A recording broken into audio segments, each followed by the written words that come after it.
Today in Warframe, we're going to make all of the tier lists. No, we're going to make the Warframe tier list for 2025.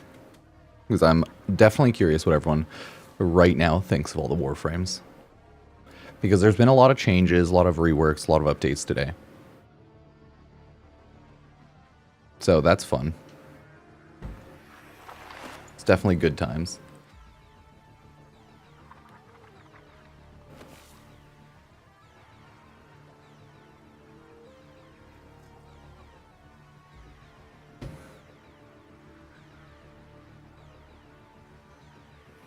So, how's it going, everybody?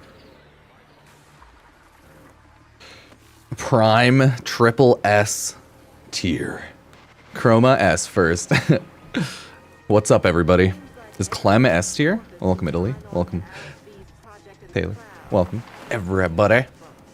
Today, in Warframe. Yeah, we're tier listing.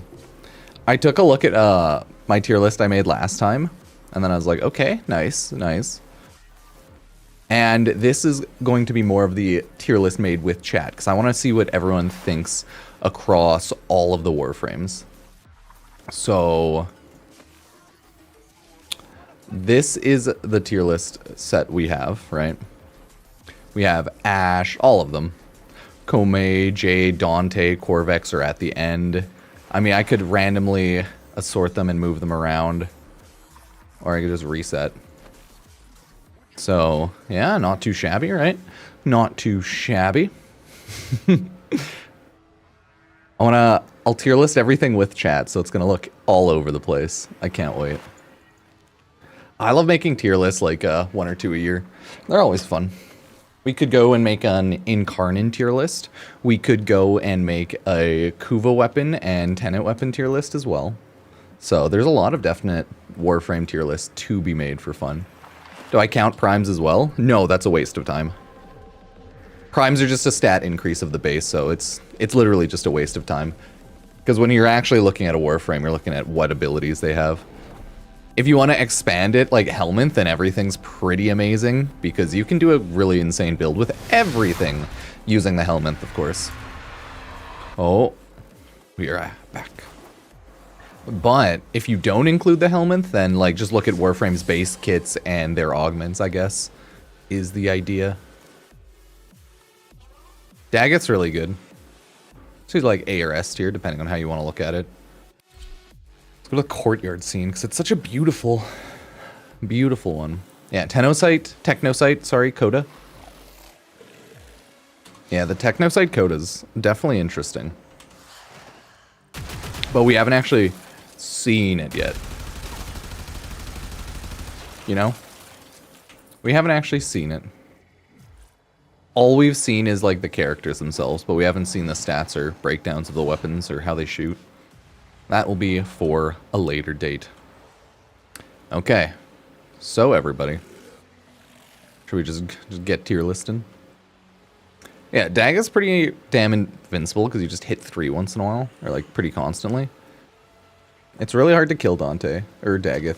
It's really hard to kill Dante as well, don't get me wrong. Dante's kind of a god. Just like a little bit, so, you know, fun times. There's only about, right now, you take a look at it, there's only 50-something Warframes. I can't remember if it's like 58, 57, but there's just so many. Yeah, Dante's broken by default. Daggit's really good. The idea is most new Warframes and most reworked Warframes will probably be the strongest Warframes, whereas some of the older ones that haven't been looked at in a while, will probably be the weakest. Like, Oberon's still very weak, right? Saren, I say she's really good. I don't know if she's S tier in my book, but like, because you really just don't see her a lot, but she's still A tier for sure. So, yeah, Necros is still low tier, but he has a good ability for, like, loot, so, yep. It's kind of just how that goes. I'd say, like, Saren's A or S, depending on how you look at it. She is great. You just yeet your shit around, and then everything's just dying constantly. But then you can also just use Dante. Okay. The tier listing of tier listing.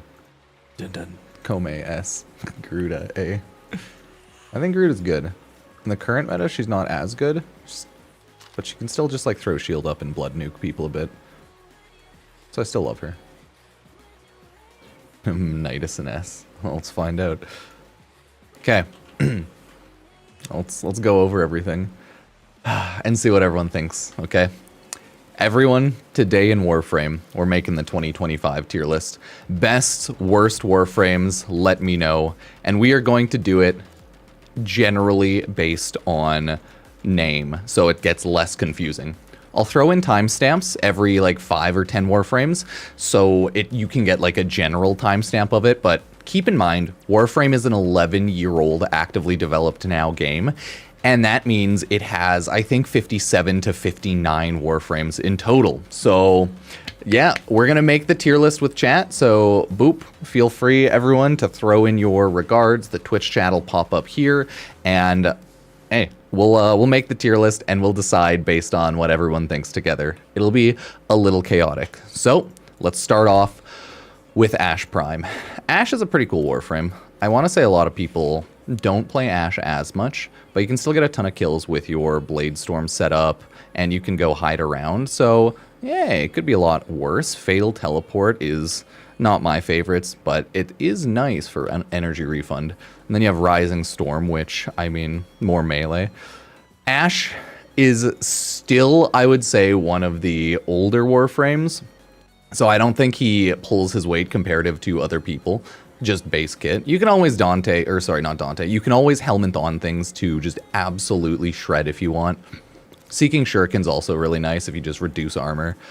He's a generally nice Warframe. I do like him, but I just don't play him enough. So I think he is exactly where he belongs as just like a mid-tier frame.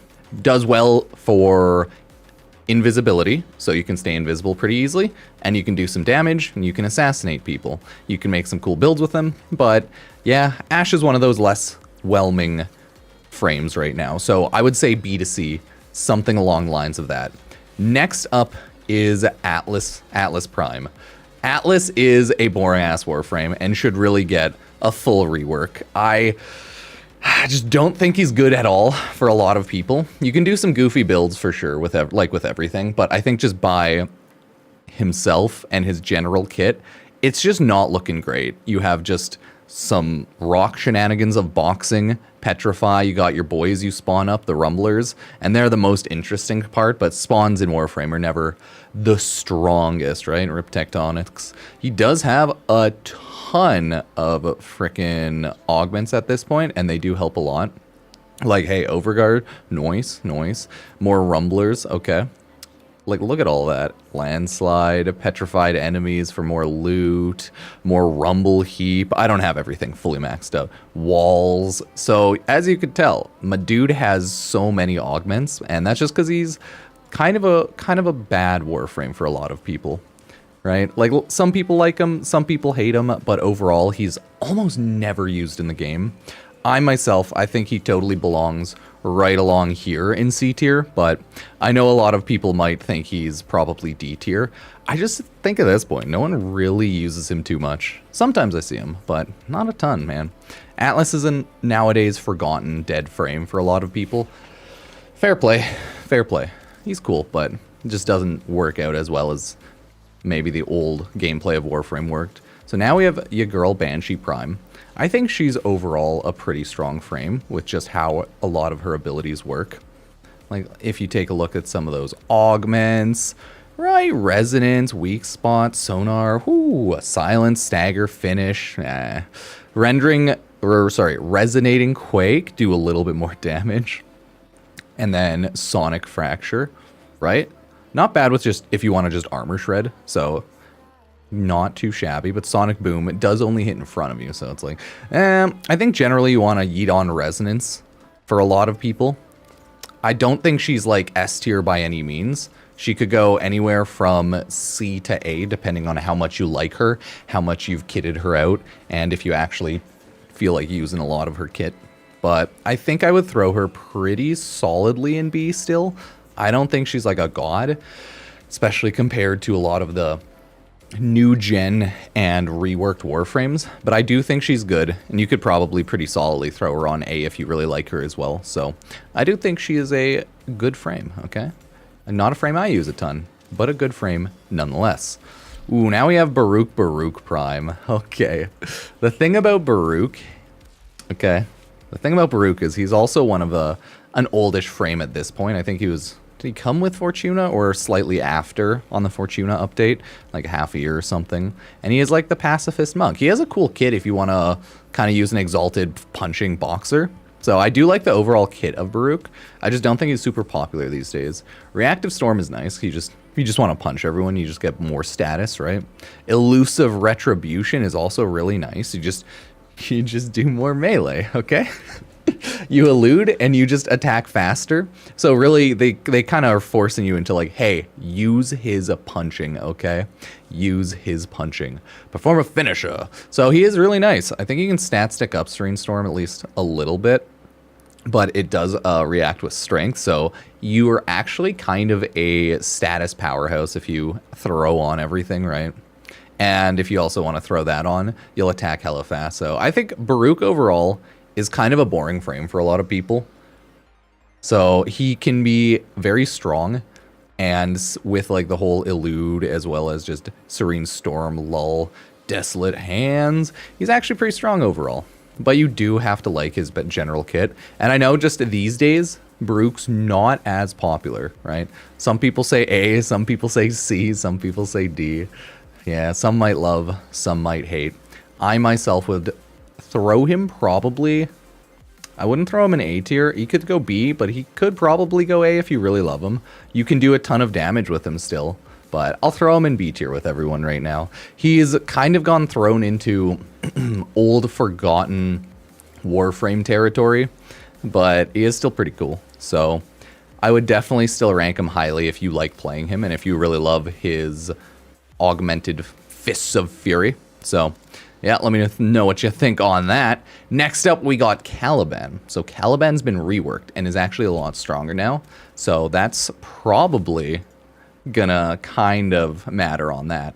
Razor Gyre is actually a good ability to use now because you just get shield back. So it's a great it's a great shield gate mechanic going on there, right? Then you have Armor Shred. No, not Armor Shred. This one's the damage vulnerability. You have Armor Shred on your 4th ability, and you have just spawns. They help out, but the spawns are probably right now the least consequential part of his kit. So Caliban, I would say, is still very strong and got a huge upgrade. Right now, I would put him in A tier because he has a good kit for everything. You could actually even throw him on S tier, but I think his kit's a little clunkier, so I wouldn't quite throw him on S. But you have invulnerability with shield gating on Razor Gyre. You have full armor shred. You have straight up damage vulnerability, so they made him very strong. And if you're a solo player, you have freaking spawns that you can throw around, and it takes the pressure off of you, so you have to use Razor Gyre and shield gate even less. So yeah, Caliban's really strong now, and a lot of people enjoy him a lot more. So that's pretty good. Good job, Caliban. Good job, Caliban. Next up, we have Choma Prime. I know, beautiful skin, right? Choma is one of those Warframes that kind of needs a buff right now. Overall, the kit just works a little goofy. You have an AoE increase of loot a bit, well, credit chance, on Effigy, but it's a stationary ability, so it just works as kind of like a weaker AoE turret. I don't love it. I don't hate it. It's just I don't like how it works. You have Vex Armor, which is like, okay, cool. Armor. Damage armor increase. Nice. You just get tankiness, essentially. It's pretty interesting. Pretty interesting. So it's a good team player. Your second ability, though, is kind of lackluster. You just do forward AoE attacks. The ones you really want to just do is just electricity, so it just does more damage. Maybe if it had better range, maybe if it had better radius kind of that way. Or is this? No, the first one's the breath. I was totally getting it mixed up. The first one's the breath. Don't really like that. But this one is just kind of like a buff. And it is nice, don't get me wrong, but it just doesn't work as some others. Maybe if he had a better kit around his like 1, his 3, and his 4, he'd be a little better. His 2 seems to be really good overall, but I think he just kind of needs a rework to be played better and to like swap around his kit. Because like, man, it just worked kind of clunkily. He doesn't have any inherent, other than normal shield gating, good tankiness. You have like electricity, you have cold, but Yeah, heat. Yeah, nothing amazing. Vex armor is decent enough. You just have a lot of armor, and especially in a game like Warframe, armor just isn't the most important. So, yeah, he could be better. He definitely could be better. I think he's clunky, but I think he's playably still like a good frame. I just don't like his kit. And even if you look at some of those augments, just more armor, right? Shield burst explosion, afterburns, a little bit more damage. Allies leave radius for more duration. Even the FG one's like, meh, whatever. So I think he could get reworked and he'd be a lot better. So I would throw him probably C to B these days. I would kind of throw him in C. I think he works well in B. I'm just throwing him in C because he's not a fun, playably enjoyable frame. His kit can work, but it's also kind of annoyingly bad with some stuff. So yeah, half of his abilities are just fodder. Throw off his Spectral Scream. You could even throw off Effigy if you don't care about getting more credits. So yeah, I don't like Chroma that much. Don't worry, this is going to be a very biased tier list, everybody, with everyone in chat and whatnot. So let me know what you think on that one. So yeah, I'll throw Chroma in C on that. Next up is Citrine. Citrine is a very strong, more of a stationary defense frame IMO. I really enjoy her. You don't have to stay stationary. It's just her kit, it works a little better because of her AoE gem. So I really like her overall. She has good survivability. Fractured Blast is really nice for energy health regeneration because of the increased drops. Preserving Shell is just straight up a damage reduction ability, so it works pretty well. I don't think damage reduction is as good as inherent like OP shield gating builds or overguard shield gating type builds because of just how it works, but it's still really nice. So it'll take you far. You can use Steel Path very easily, so it's a good ability, right? Prismatic Gem, I just love the AoE turrets. So it is a reactive turret, so as long as you're fighting people, you kill the hell out of them. And then you have Crystalline, which is just AoE freeze and insane crit chance. And I took through on Recrystallize so that it just kind of goes along and recrystallizes everyone. I love Citrine. She's a fan favorite. You can always do whatever build since she has Prismatic Gem. You can throw on full Archon mods. I'm a big fan. I don't really need adaptation on right there. I should probably throw on Rolling Guard, to be honest, because of the DR. But man, I am a huge fan of her. I've always loved her kit. I would throw her pretty solidly on, I would say, A tier. Let me find out where they chucked Citrine, because this is a updated list. So Citrine, I would throw her pretty solidly on A tier. I really enjoyed her kit. I used her a lot when she came out for at least like the first year or so. So I really enjoy it. 10 out of 10. Would Citrine again. Big favorite of her. Yeah. So let me know if you love Citrine or if you absolutely hate Citrine. Looks like a lot of people agree like Citrine A or S. I could totally agree. Maybe if her DR was a sick, insane shield gate or like overguard gate, like Clervo, Daggeth, Dante type of deal, then I would totally throw her on S. But sometimes it can be annoying with just DR, IMO. Because this game right now, it works less on damage vulnerabilities if you want to go like high level, and it works really well on, or sorry, it doesn't work well on damage reduction at a high level. It works well on just straight up invincibility gates, shield gate invincibility, right? It's like invincibility is this game's defensive meta, it seems right now.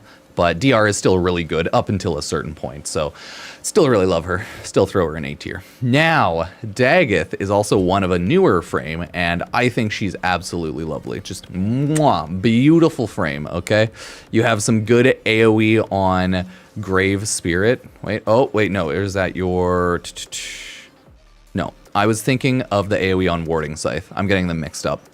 Warding Scythe's really nice, and it has a slow, so it helps for survivability. And viral, like, come on, love it, right? So Doom is really good. It's just straight up damage reduction, or sorry, damage redirection. I can't speak. It just makes it so that I think like Scythe people take a ton more damage, okay? And then Bioward Scythe, everyone just in the AoE takes a ton more damage. And her kit's like viral, so no matter what, you're good. And then Grave's Spirit is just straight up buffs, okay? You just have just a ton of buffs, okay? Supercharged Dag's weapon with extra crit damage, right? You have crit damage, and then it doubles with doomed characters. You have time invulnerable. Oh my god. So it is essentially a passive buff and a invincibility, you don't die. So awesome. You have legitimately invulnerability and a second life. That's what this game gives you with Daggeth. And then if you have issues, you just spam Shield Gate. I only have Augur Reach and Brief Respite. Like, I love her. Your fourth ability is the defense reduction. It's not the highest defense reduction, okay? So it's only at like 35%. So if you really want to hit one-shot full armor, you'd have to up her strength. I absolutely love Daggeth myself. I had a ton of fun with her. I think one of her... Yeah, if you have a sweet setup, you're essentially always on Grave Spirit, so you just never die, right? Like, Spectral Spirit kills outside of spectral form, decreases its cooldown by 1 second. Like, you can essentially just never die. She is insane. I don't think you even need Spectral Spirit, but I would replace probably like my adaptation or my rolling guard probably with Spectral Spirit nowadays. I just haven't rebuilt her for that yet, but I would probably do that. IMO. So I think she's straight up S tier. She has kind of everything. She has really good invincibility sets. She has really good damage increases. She has some armor shred. So she has the whole kit and caboodle. She's pretty godly. I guess the only thing that would make her even better, obviously, it would just be AoE nuke. And then she's just Dante and she has the whole kit and she'd be like SSS tier. So just triple S. Or are we going to go with X tier at that point? I don't know. I'm thinking like friggin' old DDR type games. Just SS. Triple S. Ugh. So she is insane. Daggeth's amazing. I love her. Now we have Dante. Oh my god, why are so many D-named characters godly? He's the best character right now in the game, okay? That's how I view him. His first ability is a straight-up augmented book. By itself, it's not like the best, but it does a ton of damage, okay? Your secondary hit on it does so much damage, and just the overall damage of it is really high, okay? You can build it a couple ways. As you can see, you can build it to just big number, and you can hit 250,000 base total damage. What the fuck? On your secondary attack. This is your main attack. It hits 22,000 base. Holy crap, that's insane, right? Insane amounts of damage on that. Or you can build it so that you buff your character for strength, duration, okay, armor shield buff, regen buffs, more universal orb drops, right, affinity range. You can give it the tome mods that make it even better, and then it works as a passive buffer.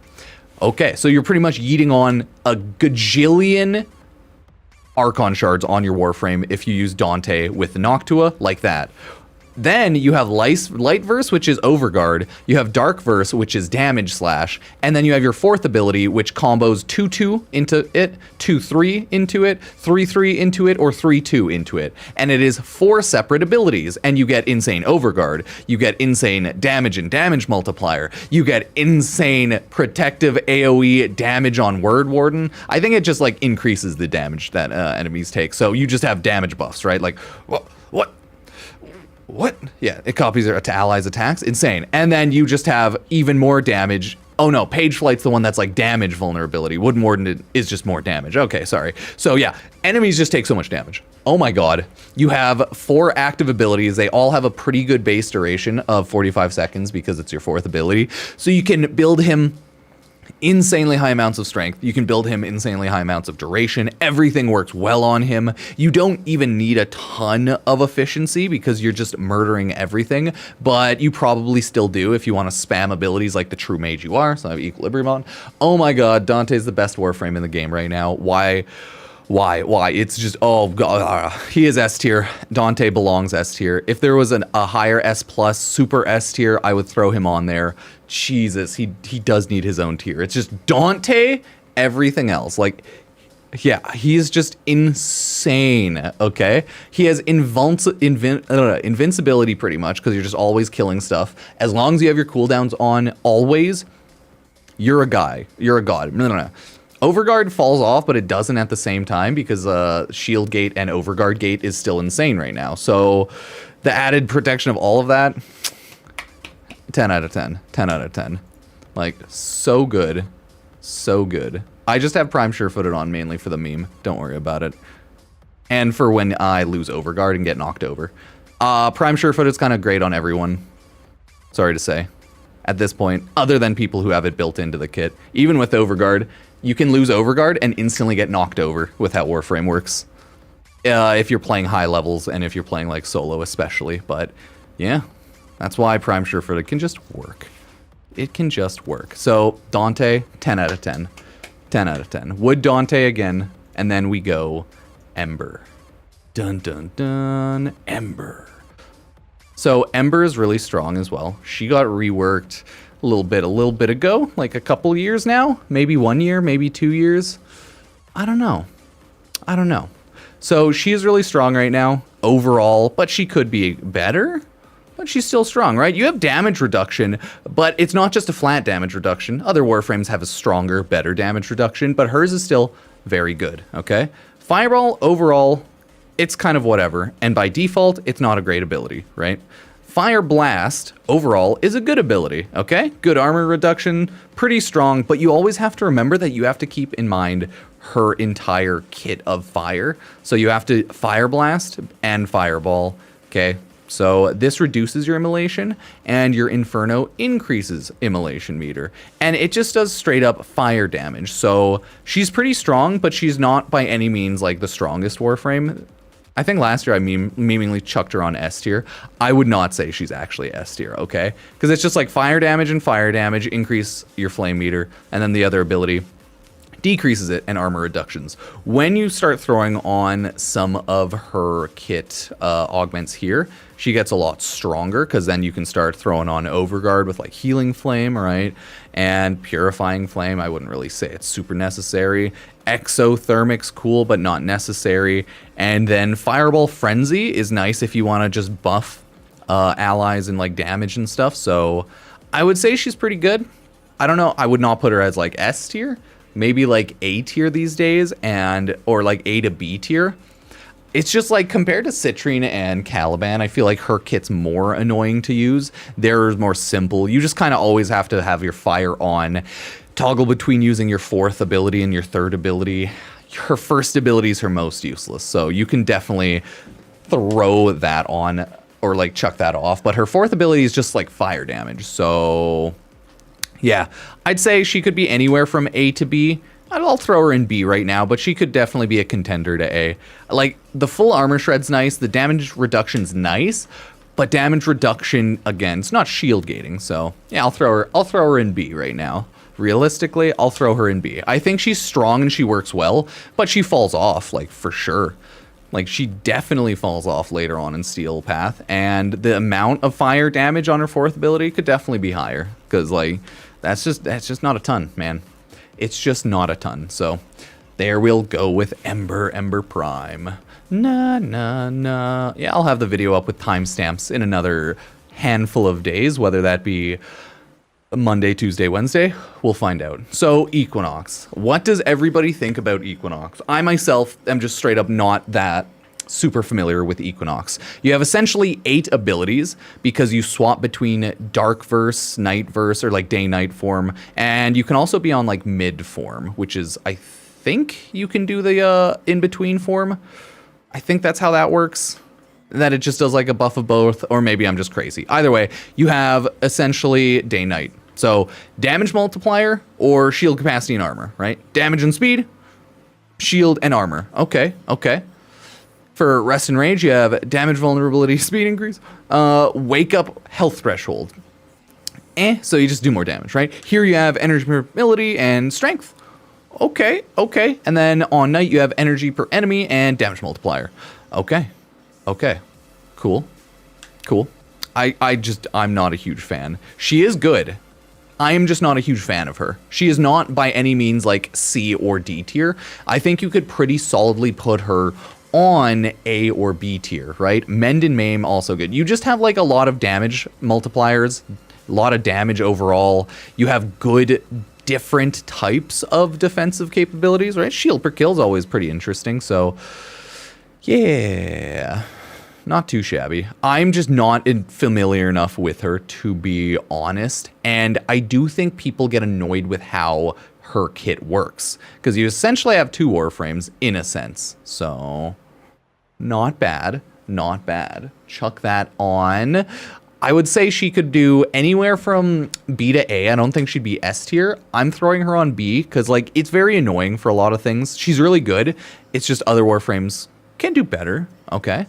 She can do better. She has good AoE, she has good survivability, she has good multipliers, but like, you can't have all the things on at one time because you're either in day form or you're either in night form. So you kind of have to choose between how you want to play her, and that can be annoying depending on like if you're built more for day or more for night, or if you have a certain play style. So yeah, she is kind of gimmicky because of the like day-night cycle, two different ability sets that are similar but different, right?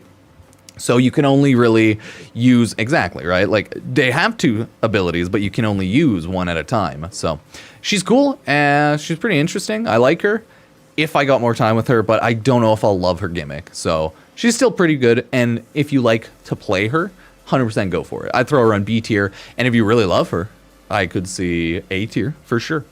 Hell, maybe even S tier if you just love her. But I have a goofy ass build. Don't take this stuff seriously. I do not play her. A lot of augments though, right? Definitely makes her a little better, but I don't think they make her insane or anything. So yeah, good job.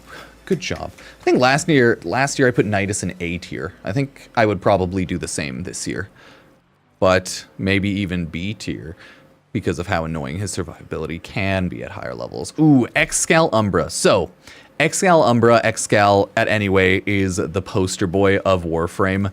He's a beautiful frame, okay? Very great Warframe. He's just not insane compared to how Warframes are these days. I helmet on Nourish there, okay? Don't worry too much. His first ability is just slash dash, and you just slash between enemies and do some damage, right? He's built really well for general melee damage because that's his kit. He is the melee swordsman, so Fear's Javelin's pretty nice. Pretty nice.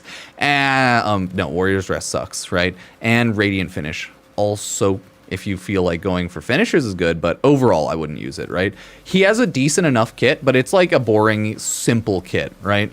Radiant Howl is just AoE kind of, God, I guess it's CC. But I just don't know what to call it. So it's an AoE CC Scream. I don't know, if you can consider it a blind, if you will. Causes enemies to freak out, right? Which is cool. It's just, you know, you spam it a lot and it's really cheap. So it is really strong and it's nice. 10 out of 10. Radial Javelin is another AoE CC, right? Well, it's Umbra, so it removes sentient resistances, but like, who gives a shit? Who fucking cares? That doesn't matter, I'm sorry to tell you. In the grand scheme of thing, who gives a shit on that, right? So Radial Javelin's kind of weak. It's just CC with Slash, so it's like, there's a lot of way better abilities. Oh no, it does Slash, Puncture, and Impact. Woo, but Slash status. Either way, it's like whatever. And Exalted Blade is his really cool ability, right? It's the cool melee swordsman ability that you're probably gonna use. And you know what? That's lovely. But overall, he's not a great frame, especially in the current meta. So he could probably, like, pretty solidly be thrown in C tier these days. Like, B tier, because you just love him. But probably C tier too. Like, he's just not good enough.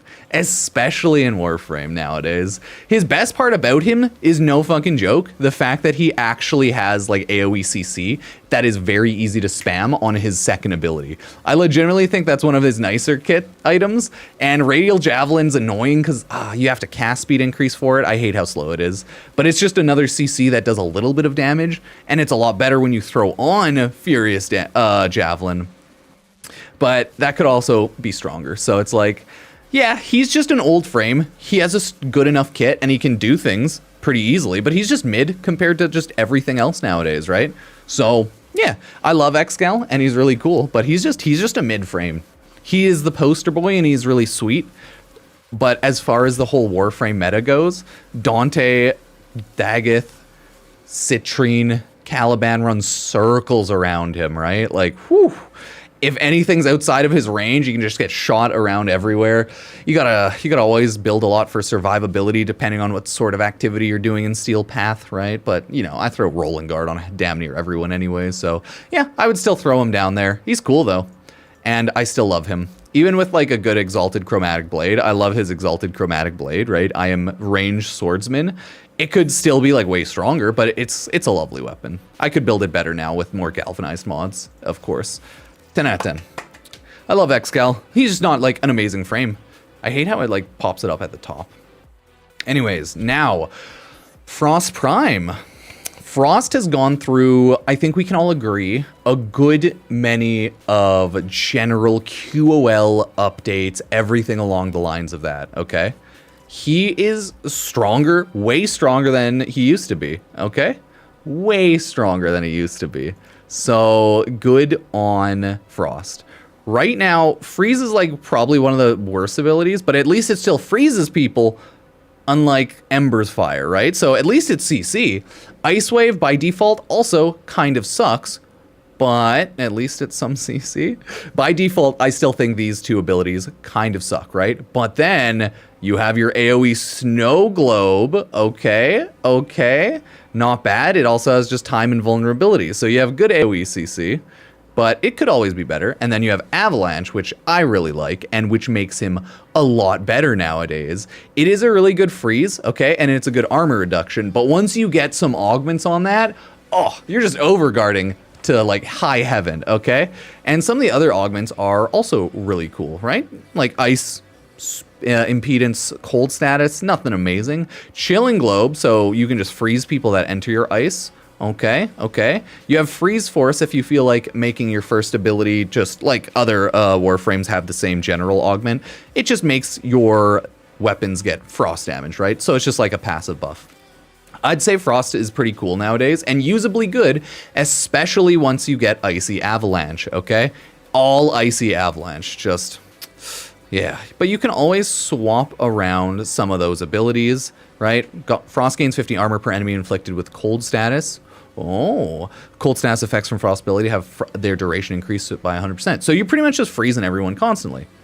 Not bad. And he gets a lot better with the Helminth, of course. But overall, Frost, with like Icy Avalanche, I would say you can definitely throw him on A tier. I would still throw him on B tier by default, though. Like, Frost is still good and strong, but compared to some other stuff, could be a lot better, right? And he has a decent enough kit for survivability now with Icy Avalanche, but it'll take you some time to get that, so really depends how you look at it. Frost is still pretty cool, though, and I think is usably a lot stronger nowadays, once you get Icy Avalanche, compared to back in the day. Next up, okay, we had Frost, but now we're going with Gar Prime. So, love or hate Gar Prime? Oh, it's doing the Korra whip thing. So this is Gar Prime, sorry. Love or hate? A lot of augments, I think, but no, just 3, not a ton.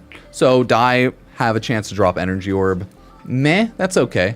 And then Splinter Storm. Oh, you have heals per second. That's a little better, but I don't think Mending Splinters is amazing, so I wouldn't usually bother using any of these. I think probably that one's better than Mending Splinters. But Shattering Storm, ooh, when you break your ring, you get stuck with Gauss's Suffer Splinter Storm. Yeah, pretty much just damage, right? More damage and more strength on that damage. I am not a huge Gara player, so I don't have the best, okay? The best Gara at all. Rejuvenation's a meme, don't worry about it. By the way, don't take it too seriously. First ability is pretty cool, right? You can either whip people with glass or you can shoot glass. Not insane by itself. It works like all of the other Warframes, just lame cast ability at a lower level, or it's just a whip, which is cool, right? Splinter Storm, I would say, is a lot better. It's like defensive, it's damage multiplier, and it kind of freezes or jumps onto enemies and glass damages them. So I would say Splinter Storm's actually pretty decent. And if you like need healing because you're going with a DR health type armor build, like go for it. But hey, then you have Spectrudge, which I don't love it, but it is kind of funny. It just confuses enemies because they shoot at the glass that surrounds them. Could be better, works better with range, but hey, I don't love it, I don't hate it, you know? And then you have Mass Vitrify, which is actually very lovely. It's a damage multiplier, AoE type of Frost Orb similar ability, but you break the glass and it increases damage, or it increases damage, I think, when it goes through them when you're building it. So it's decent enough, and once you hit it with your first ability, it does AoE damage as well. You know, hit that shit with Shattered Storm as well. Like, I'd say decent enough. It's just her kit's kind of slow, it's kind of janky, and it's not as good as like a lot of other Warframes. So she is an old Warframe, and she suffers because of that 100%. But she is strong and definitely good. So, yeah. I would throw her probably on C tier. I would throw her on D tier 2 for me, because like I just never use her. But I like using her here and there when I run, oh, what's that mode? Duviri usually. So I just think she suffers from being an old frame, and she has a really slow kit, especially once you start casting your 4th ability. 4th ability is just way too slow, and a lot of her kit kind of works for it. So, I mean, she's decent, right? She's decent, but I don't love her, so I would definitely throw her on C.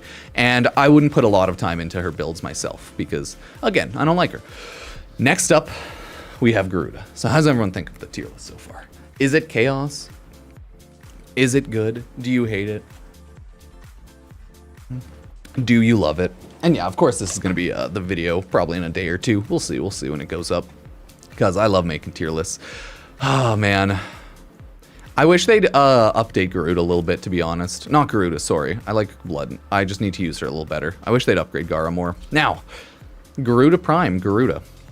She is a good frame. I think overall she's pretty good. You kind of throw on your forward defenses, right? Is it Dreadmere? Yeah. Throw on your forward defenses. You always have to make sure the issue is people are in front of you, because obviously they'll damage you from behind, but you're essentially invulnerable from the front. So that's pretty cool. And then you use it to do a ton of damage. So cool ability. Blood Altar is also nice to just have an AoE heal around, especially because you're Garuda and like you use up a lot of blood, because you are essentially invincible with your 2nd and 3rd ability, because you can always energy shield gate, energy regen, and rinse repeat. So that's cool. Why am I running energize? Because I'm boring and I just don't care. Then you have Seeking Talons, which is really nice, just damage AoE slash. It could be like higher damage, but you have Dreadmere if you actually want to like one-shot slap the shit out of people, right? See, with Bloodletting and Arcane Energize, the laziness is unstoppable. I also have Arcane Bodyguard on, my dudes. Why is no one calling that out? What the fuck? You're calling out Arcane Energize but not Bodyguard? Come on, chat. You're tunnel visioning on the goofery. My build's not super serious. Don't take everything that's so serious. This is an easy mode looter shooter. Remember that. So, weapons reloaded up to... yeah, don't really care about Bloodforge. You have the Dread Ward, which is really good. Dreadmere Augment. Become unkillable for 8 seconds when Dreadmere kills a target by ripping its life force. So, oh, cool. Cool. So you can start ripping life force and kill them to just constantly be invincible, depending on if that's how you want. You don't have to use this. You can just like shield gate type of setup, which is, you know, I'd swap her around to a shield gate. It's not like this build series again. But Bleeding Talons is also really nice, and I like using it. You gain additional combo count chance when hitting enemies affected by slash. You just AoE kill everyone. She's a pretty cool, pretty nice Warframe. I wouldn't throw her on S tier or anything. She's definitely not loved by Warframe community overall, as like I never see her played. But she is a very strong Warframe, okay? So good for her. I would throw her, if you really like her, sure, you can throw her on S tier. I would say by default, she's like A, maybe B if you hate her kit, but I would say she's A tier. She's really strong. You just run around killing everyone. As long as you're popping your abilities and paying enough attention, you won't die. If you throw on Dread Ward, you're even more invincible. Like, she's just really good. High damage and slash. Okay, good frame. I definitely would love to play her more, though. Yeah, you don't need Blood Altar. Something like Gloom's just better overall. But Blood Altar is also really cool, because it just kind of like bloodlets the enemies, and they're your sacrificial lambs. Garuda is a cool frame, even though I don't personally use her a ton or anything, obviously. I still think she's really dope. Ooh, Gauss. I'm actually surprisingly not a huge Gauss player, okay? Yeah, Frost is low because his overall kit's shit, but once you get Icy Avalanche, he's a lot better. That's the general idea of Frost. Like, a good enough low tier kit that makes a lot better with Icy Avalanche. That's the idea behind Frost, IMO. I don't love Frost by default, and I don't think Frost is the best, but I think Frost is a better kit now. So, Gauss. Gauss is a fast boy. Very fast. Don't have to use Mock Crash or anything. I like using Thermal Sunder. There's Thermal Transfer, not Sunder. But a lot of frames also have the same idea of thermal transfer abilities, right? Same shit. Gauss is great, okay? Gauss is just an amazing Warframe. You have the first ability, which is objectively like the worst ability, because you just run and generate your gauge, but it's kind of necessary to build your gauge faster. So yeah, I would still keep it on for sure, right? But then you have kinetic plating, which is, that's right, up to 100% armor resistance. You just have to make sure you keep your battery up, right? So yeah, one of the few frames that technically has a 100% damage reduction. It's kind of annoying sometimes, but hey, it's there. Thermal Sunder is really cool. So you just straight up AoE damage, cold or heat, right? Cold or heat. So it's just AoE status. The nice thing is you can use thermal transfer, and then you can also buff yourself. So, hey, I like it. I like it. He's a really strong frame. And then last but not least is you have freaking Redline. Yeah, pair to make blast. Shit's really good, okay? He's great. Even though I'm not a huge Gauss player, okay? I like Speedy Boy. And then you have straight up Redline, which is just awesome, okay? Such a good buff. You have to make sure you use it when you have high battery so you get the best possible numbers on it, because that's how it works, right? But like fire rate, attack speed, reload, casting speed, this is essentially your volt speed idea. It's great, okay? It's awesome. 10 out of 10. I love it. Gauss is, while I don't play him a lot, he's fucking amazing, okay? A lot of people really love him. People love Speedy Boys. I'm a duration and some strength build. Great. I wouldn't throw him on S tier, but I would still throw Gauss on A tier, okay? I think to throw something on S, I really also have to like it, and I have to like see people, or I have to see a ton of people just generally using it in the game. Gauss was, when he came out, and for a while after, huge popular Warframe favorite for many people. And he's still very good. So, good job, Gauss. I think he's obviously just fallen out of popularity because he's older than a lot of other frames now. And he's aged, and that's it. Like, that's legitimately it. So, I really like Gauss. I'm not a huge Gauss player. Now, Grindle. Grindle's all over the place. They reworked Grindle a bit now, right? So now he's better. He's actually noticeably a good frame.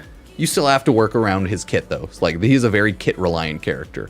First ability is Feast. You eat people, and you just do damage to them, okay?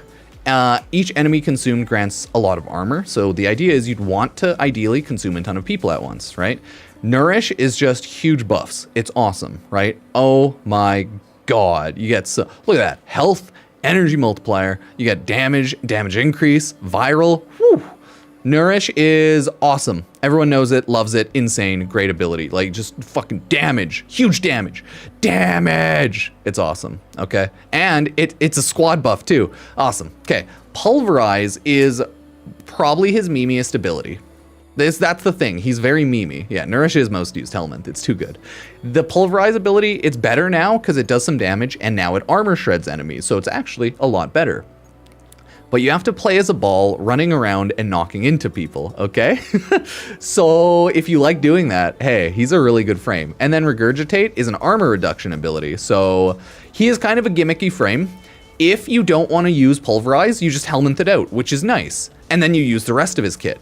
And if you do want to use Pulverize, you probably... Well, no, you don't want to Helminth off Regurgitate because you can use it while in ball form now. So, yeah, it's just a lot better. They upgraded him, so he's way, way better now. So, yeah. Awesome. Hearty Nourishment, I don't think this is necessary. It's nothing amazing.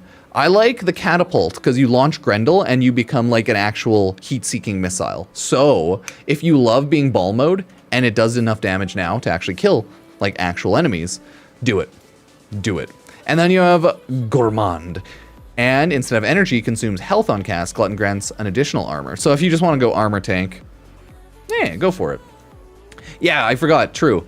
Grendel 3 works with his too as well, and his ball becomes bigger. He nourishes, he consumes, he nourish, he grow. He's a cool frame. You have to like his kit though. I would throw him, honestly, I would throw him on, I'm going to throw him on A tier because Nourish is just that good. Nourish is really good, and he overall as a Warframe is good with eating people and armor shredding enemies. But he'll never be S tier, and he could be B tier for a lot of people because of like the Pulverize and eating gimmick of him. And it's not like he has an invincibility state or anything. He just has really good survivability and armor, but he doesn't have like invincibility or built-in like shield gating, right? So yeah, his new augment, I would actually have to find it because I don't even know if I have it right now, but it's a lot better. So a lot better. Let me quickly find it.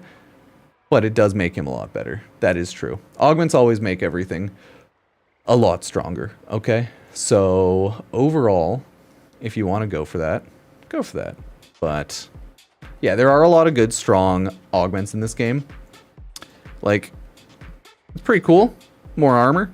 Yeah, I don't care about that one too much, though. Either way, he's pretty cool. I would still throw him probably actually, yeah, probably A tier. Nourish is just so good. Not bad. Not bad. Is that even how that works? Either way, he's a good frame, and I would recommend him.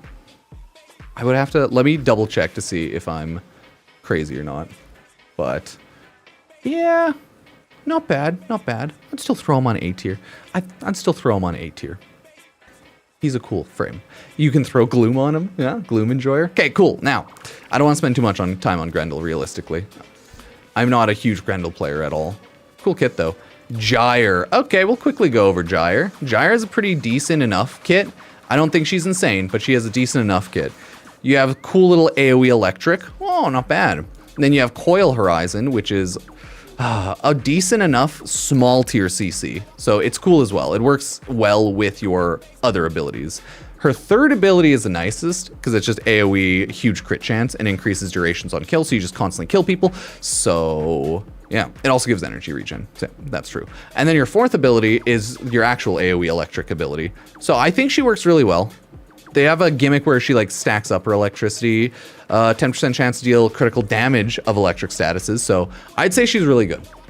She doesn't have a built-in amazing like survivability. She is all just AoE electric damage and some CC. And like just damage, because crit, right? And energy regen. She's really strong. You just have to make sure to throw on your survivability, shield getting type stuff. I'm going to throw her on A. I don't think she's S tier. She does do a lot of damage, and you can increase her range a ton. But, you know, I'm not the biggest fan of her. And then once you start throwing on augments, right? Like, oh, more damage, more duration. Cool, cool, cool, cool, cool, cool, cool. Recall radius detonation. I don't think her augments are the most insane. But she is still very good. I'll throw her on an A tier. A lot of people seem to really like her.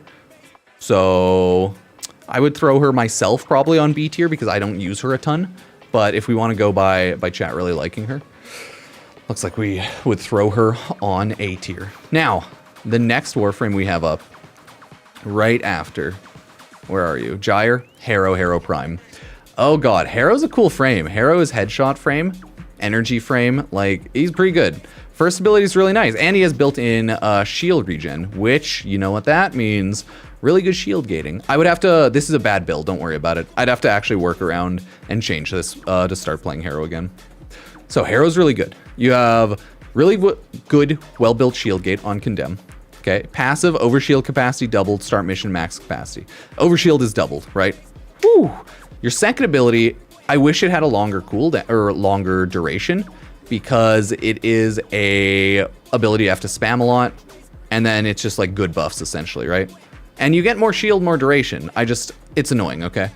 So I wish it just had a little bit more by default, but you pretty much use it when you have really high shield. You use it for a while, and then boom, good buffs. It's really strong. It's just kind of goofy like that. Now, Thurible's just like energy conversion, right? Duration, radius, headshot multiplier. Yeah, energy conversion, headshot multiplier, you do a lot of damage.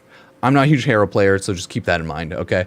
And then Covenant is probably one of your like goofier abilities, but it is still pretty good, right? Because it's just AoE protection, right? Protection duration, retaliation duration. It has just more headshot multiplier. Oh god, I forgot. Remember, he's headshot frame. Crit per 100 damage. Like, he does a lot of damage. He has good survivability. I am just not a Harrow player, which I really have to actually start playing Harrow and mess around with Harrow, okay? But damn, is Harrow strong. So you could throw him pretty comfortably on S tier right now if you like his playstyle. The reason being is insane survivability, right? You have headshot, damage, you have energy. I'm throwing your boy on A though, get fucked. Because A, I just don't play him enough, and his kit is very, very micromanagey, right? So a lot of people might hate that as well.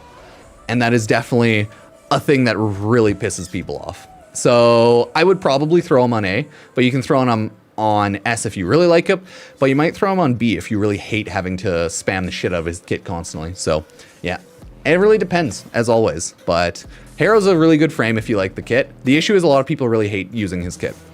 They would probably like it if they would have to spam certain abilities a lot less. But hey, that's where you go for Harrow. Thought I would put Harrow as an S tier? No, no, no, no, no. He's really great. I just don't use him enough to actually want to do that. Then you have Hilda Prime. Whew, Hilda Prime? Nice. So, Hilda, my goofy enough build, got a huge update, and she's a lot more usably good now. Okay?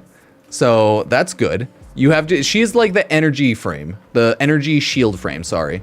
More shield, less energy. Hildra's full shield gate is high. After her shield's depleted, you have a, no matter what, 3.5 second survivability invulnerability gate, right? She's a lot better now, which is nice.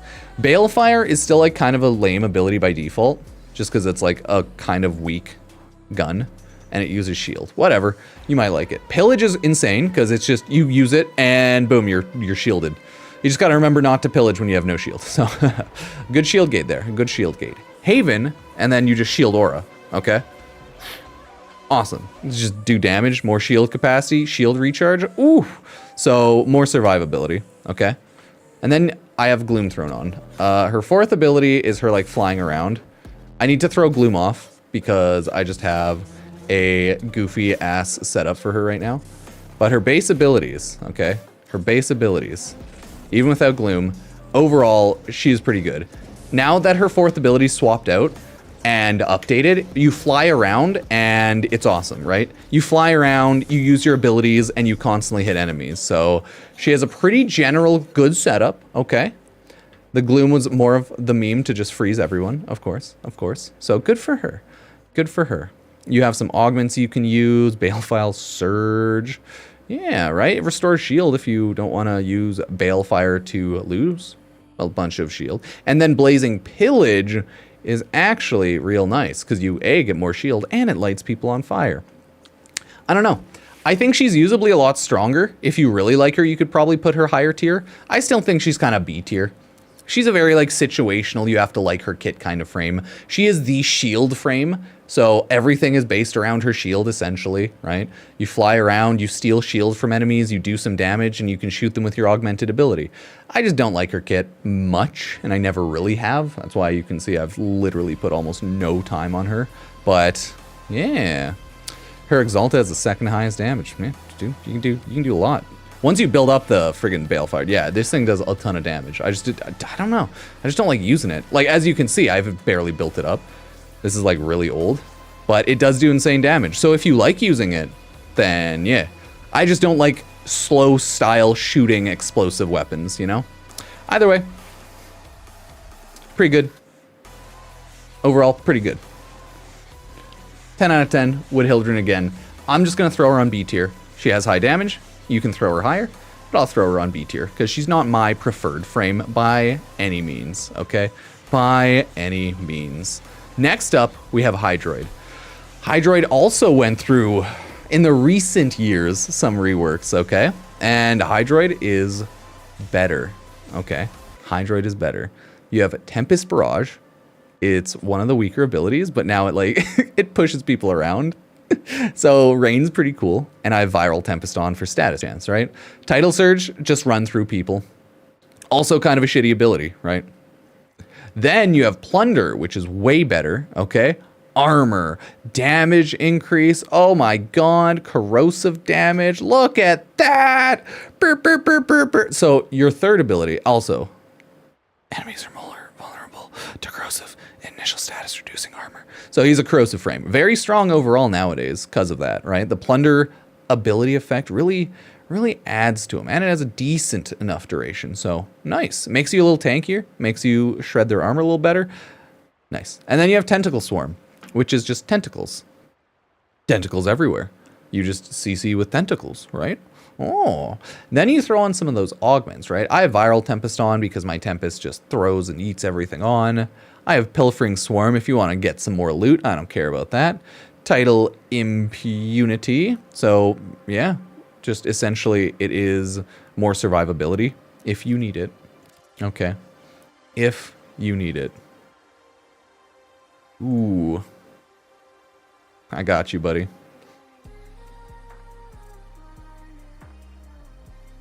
Next up, we have Rousing Plunder, which Plunder gains max corrosive damage. Not bad. Not bad. Okay, so heals max. I would still throw him on B. You can pretty easily throw him on A. I think he used to be like a D or a C tier frame though. So they really upped him a lot, and he's a lot usably stronger. So good shit. Good shit. Huge fan. No, I don't love him, but he is a lot way better. And if you do like him, then he's usably really strong compared to how he used to be. So not bad. Next up, we have Inaros Prime. I mean, Inaros is okay. I don't love him, I don't hate him, but they did update him, and he's pretty good now. So your first ability is just some lifesteal and damage. Good enough. Good enough. And then it blinds them so you can like beat the shit out of them and assassinate them, right? Not bad, not bad. I also have that Desiccation Curse. Sandstorm is good CC and health regen now, so pretty cool. Scarab Shell is good defensive armor. It could be better because it's just like armor, but since he's health frame, yeah, you kind of need that shit. I would throw adaptation on too because health frame. So he is health frame, okay? You need health and you need armor, okay? And then you have Scarab Swarm, which is like, you know, it's good damage. It scales with HP and it just spawns little ghost gavots. So Inaros is pretty cool. I like him. But he's not insane. He's just pretty cool. You have Elemental Sandstorm, which is, you know, more range, status effects and stuff. Nice. You have Negation Armor. Oh, nice. You can heal with pretty much your little Scarab Shell boys on your health or on your armor. So, And then you can just throw on Desiccation Curse if you want to get more Kavots as well as finish people better. I would say he's pretty good nowadays. Like, Inaros used to be like shit tier as well. But guess what? I would still throw him now on like B, maybe C tier if you hate his kit for sure. But he could be anywhere from like B to C. He at least has more usability with his new kit and it's more fun to play. But hell, I'll throw him back to C tier actually.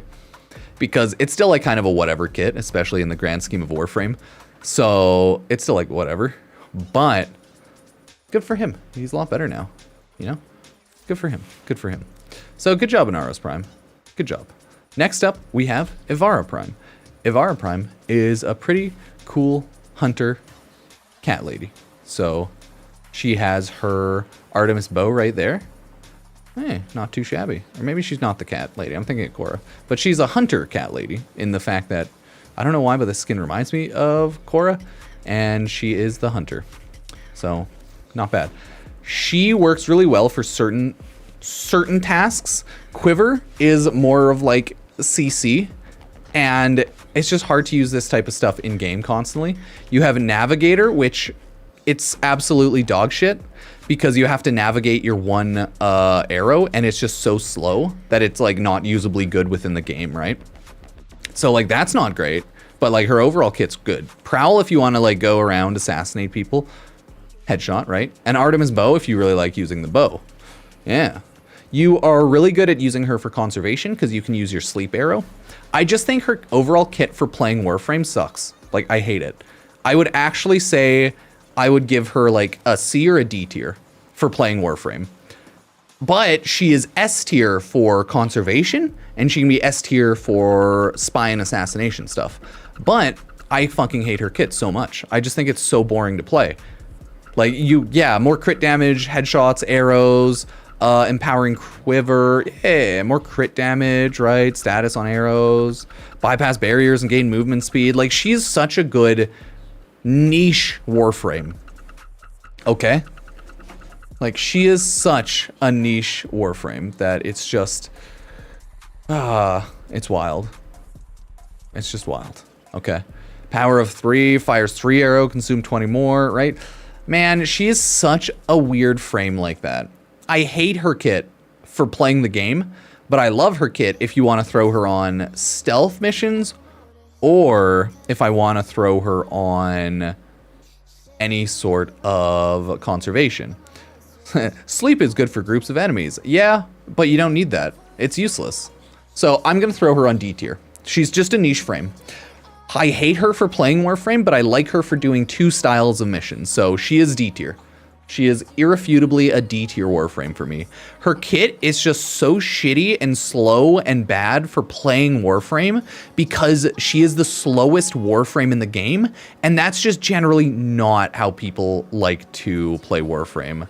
Okay, so you could swap around abilities, use other stuff. She's still really good, and her bow is really strong if people like using bows. Don't get me wrong. This shit slaps.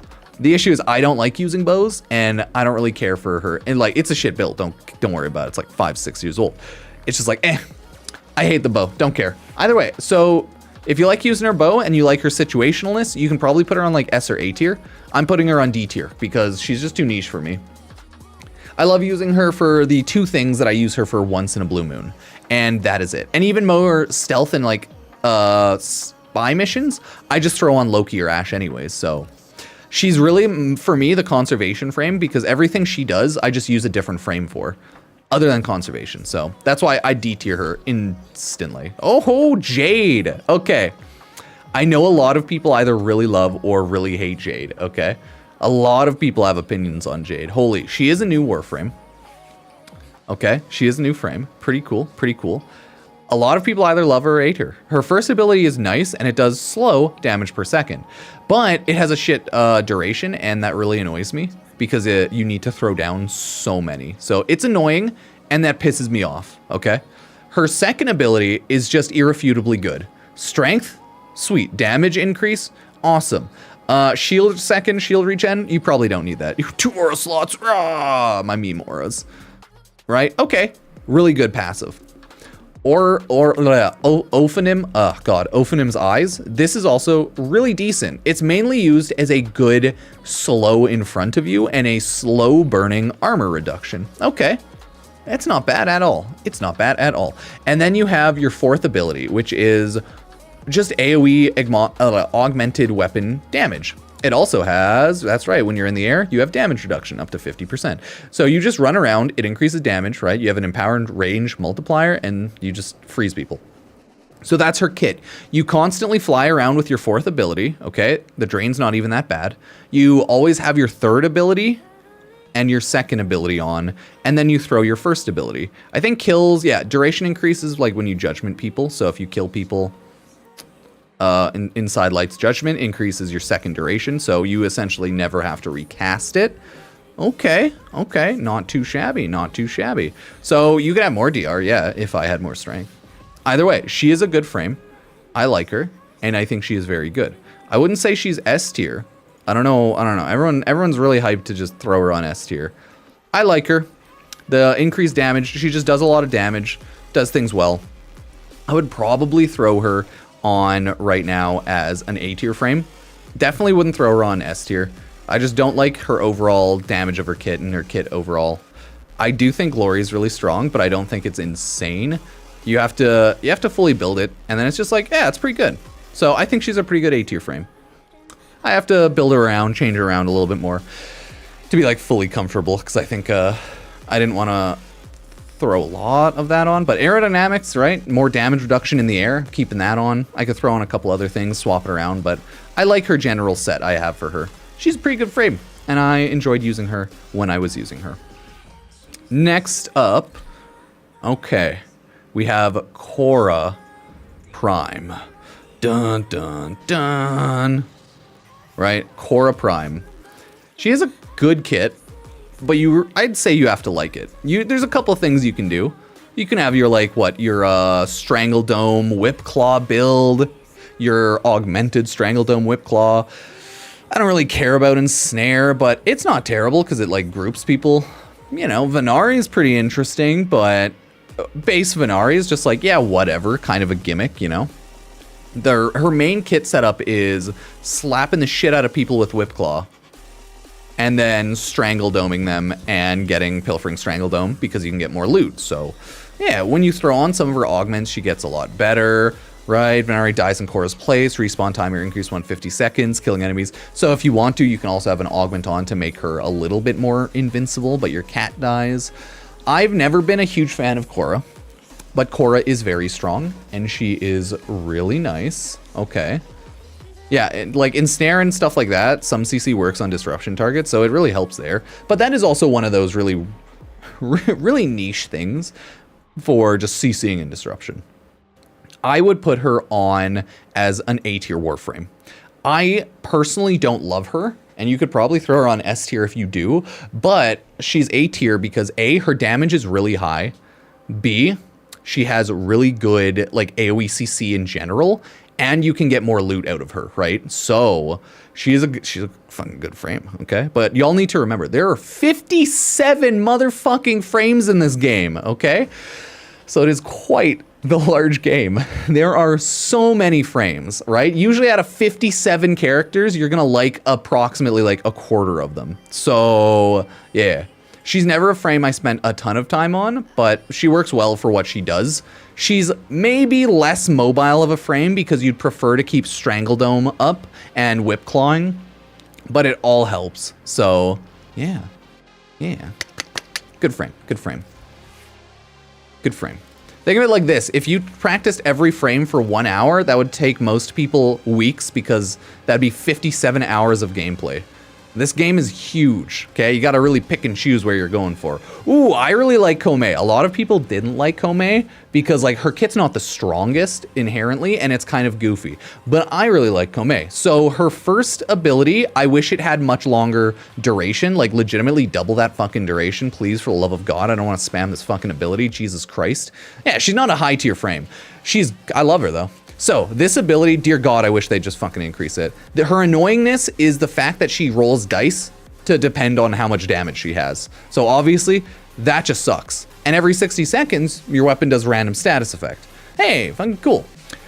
Her first ability is just status. Her second ability is a Duviri Decree, which you get enough Warframe Duviri Decrees. If you use Choma long enough, she's pretty much a god because of decrees. Take Duviri mechanics outside of Duviri, and if you feel like doing a long run, she's pretty godly, right? Your third ability, it's good and bad. It's a heal and block, but only at a 50% chance, but it also has a cooldown, so it's like not reliable, and that really sucks. So what the fuck, man? What the fuck? Okay, it's annoying. And then her fourth ability is also pretty cool, but it's like nothing amazing. It's a strong AoE damage and CC. We haven't seen anything not like it in the game before. It can do really shit damage if you low roll, but it can do pretty high, like really high damage if you high roll. So that is the annoying thing about her, is that it's such a pain in the butt, high rolling and low rolling sometimes. But hey, she does a lot of statuses. If you like her kit, she is fun to play. And if you last for a really long survival, or if you plan to do a long mission, she becomes a god because of Duviri. So she is a gimmick frame, okay? She is a gimmick frame. Overall, her kit is probably B tier. If you really like Duviri, if you're really doing long missions, if you really like building up those decrees, you can look at her as a default like S tier or an A tier frame. But if you just do short missions quickly, she's kind of mid, so she'd be more of like a D or a C tier. But overall, her kit's strong enough. It's not invincible, and you have to play around her annoying survivability, but she still has better survivability than some other frames, and I enjoy her overall kit. I'd still throw her in B tier, and just have to agree that she is a very situational and weird Warframe, okay? Like, goddamn is she an odd one. So, good for her. Good for her. But she's still a weird one. Oh yeah, next up, everybody, we have Lavos. No, just kidding. We have Kurlevo first. Kurlevo and then Lavos. So Kurlevo is awesome. I really love his kit. I think I'm going to throw him on as an S tier Warframe. So it's a specific kit, but I really like it. And I think it's really insane. Your first ability is you just teleport and assassinate someone because it gives your melee such an insanely high boost to crit. Okay, not bad. Or you can just teleport away. It's legitimately a teleport. So it's not the best, but it's good for hitting like Xmas units, right?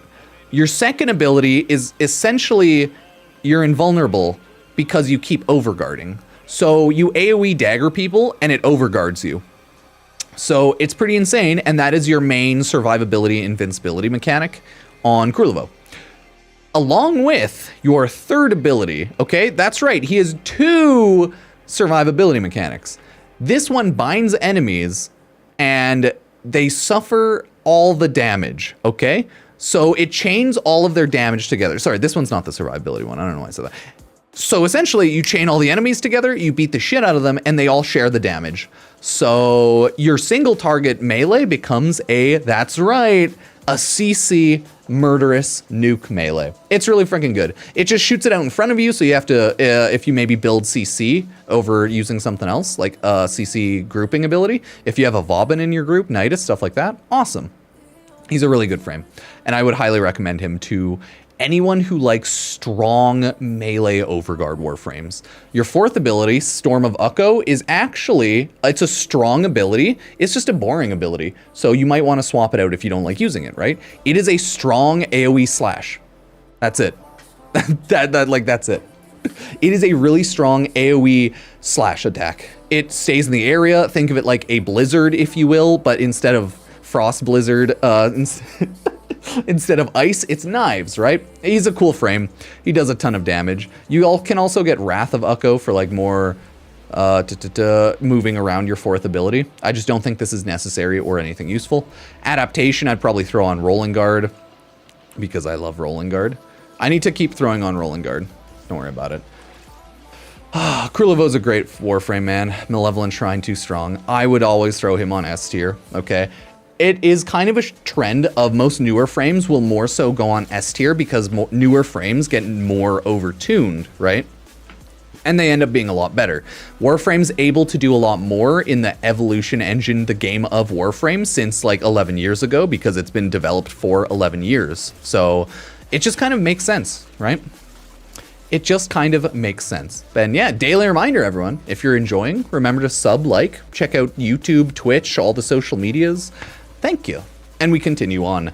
Now, we're talking about Lavos, another elemental warframe, the king of elements. Oh, nice. I had my open party. Welcome, dude. Welcome. Oh, let me leave that. I didn't actually realize I was an open party. Nah, you can stay in. I don't give a shit. Now, we have Lavos. And the overall kit of Lavos, I don't really like, okay? You have Ophidian Bite, but you have to select the statuses of it, right? That's the thing I hate about this game, is Lavos, is the hold to imbue for Toxin. So you can do any element on Lavos. You can throw on all the Archon shards. Your second ability, I like this ability. It runs forward and just does AoE. And then you have to imbue your abilities, right? Okay. Your third ability is a little orb that essentially does what your second ability does. But it does damage. You get some sweet loot pickups. And yeah, it turns things into universal ammo pickups. Okay. And then you have Catalyze. Okay. You have Catalyze, which is just AoE damage again. All his kit is legitimately AoE damage. All his fucking kit is. And the worst part about it is it's not high amounts of AoE damage. It is low amounts of AoE damage. So obviously the best thing about him is the fact that you can choose all of the elements that you want to hit enemies with. I just don't think that's a fun and interesting gimmick. Your efficiency, your status duration, all of this is here. More duration gives you more status duration. Efficiency works with like cooldown reduction. But like, man, I just do not love Lavos. You get Swift Bite and you get more range, but yeah, you don't really need much energy regen because of Lavos. But I just don't love his kit. For me, and y'all might hate this, I throw Lavos on a D tier. He is a D tier Warframe for me. Okay. I will explain why. He is really good if you like his kit. He is a fucking D tier Warframe for me. I hate how long his entire setup of his kit takes. That's why he is a D tier Warframe. I hate him so much. I actually hate Lavos. Having to constantly imbue all of your abilities 24/7 and then casting them is just such unfun gimmick mechanic for me that I find him just a waste of time Warframe. So he's D tier for me. This one, I'm whipping out the personal D tier Warframe. I hate Lavos. For most people, he's probably a B tier Warframe. For me, he is a D tier Warframe, okay? He is my hate. I hate him. So yeah, Lavos, huge not fan of him. His gimmick is not fun, and it's like anti-fun for me. So he is an enemy of the Pupsker nation. He is the enemy of the Pupsker state. He is not my friend. Oh god, going to Lavos for Limbo is so funny, because Limbo is the exact same as Lavos in the sense that he is really good and enjoyable if you like his kit and if you work around his kit. But if you hate Limbo's kit, holy shit, he is the worst Warframe. Oh my god, he is such a pain in the butt. He is the exact same situational Warframe as Lavos like that. If you really like his kit, oh my god, he's really good. You jump between the rifts, you do damage to enemies, you meme the shit out of them, right? It's great. But if you hate using that and working around the kit, he is D tier as well. That's the thing. Limbo is a very situational Warframe.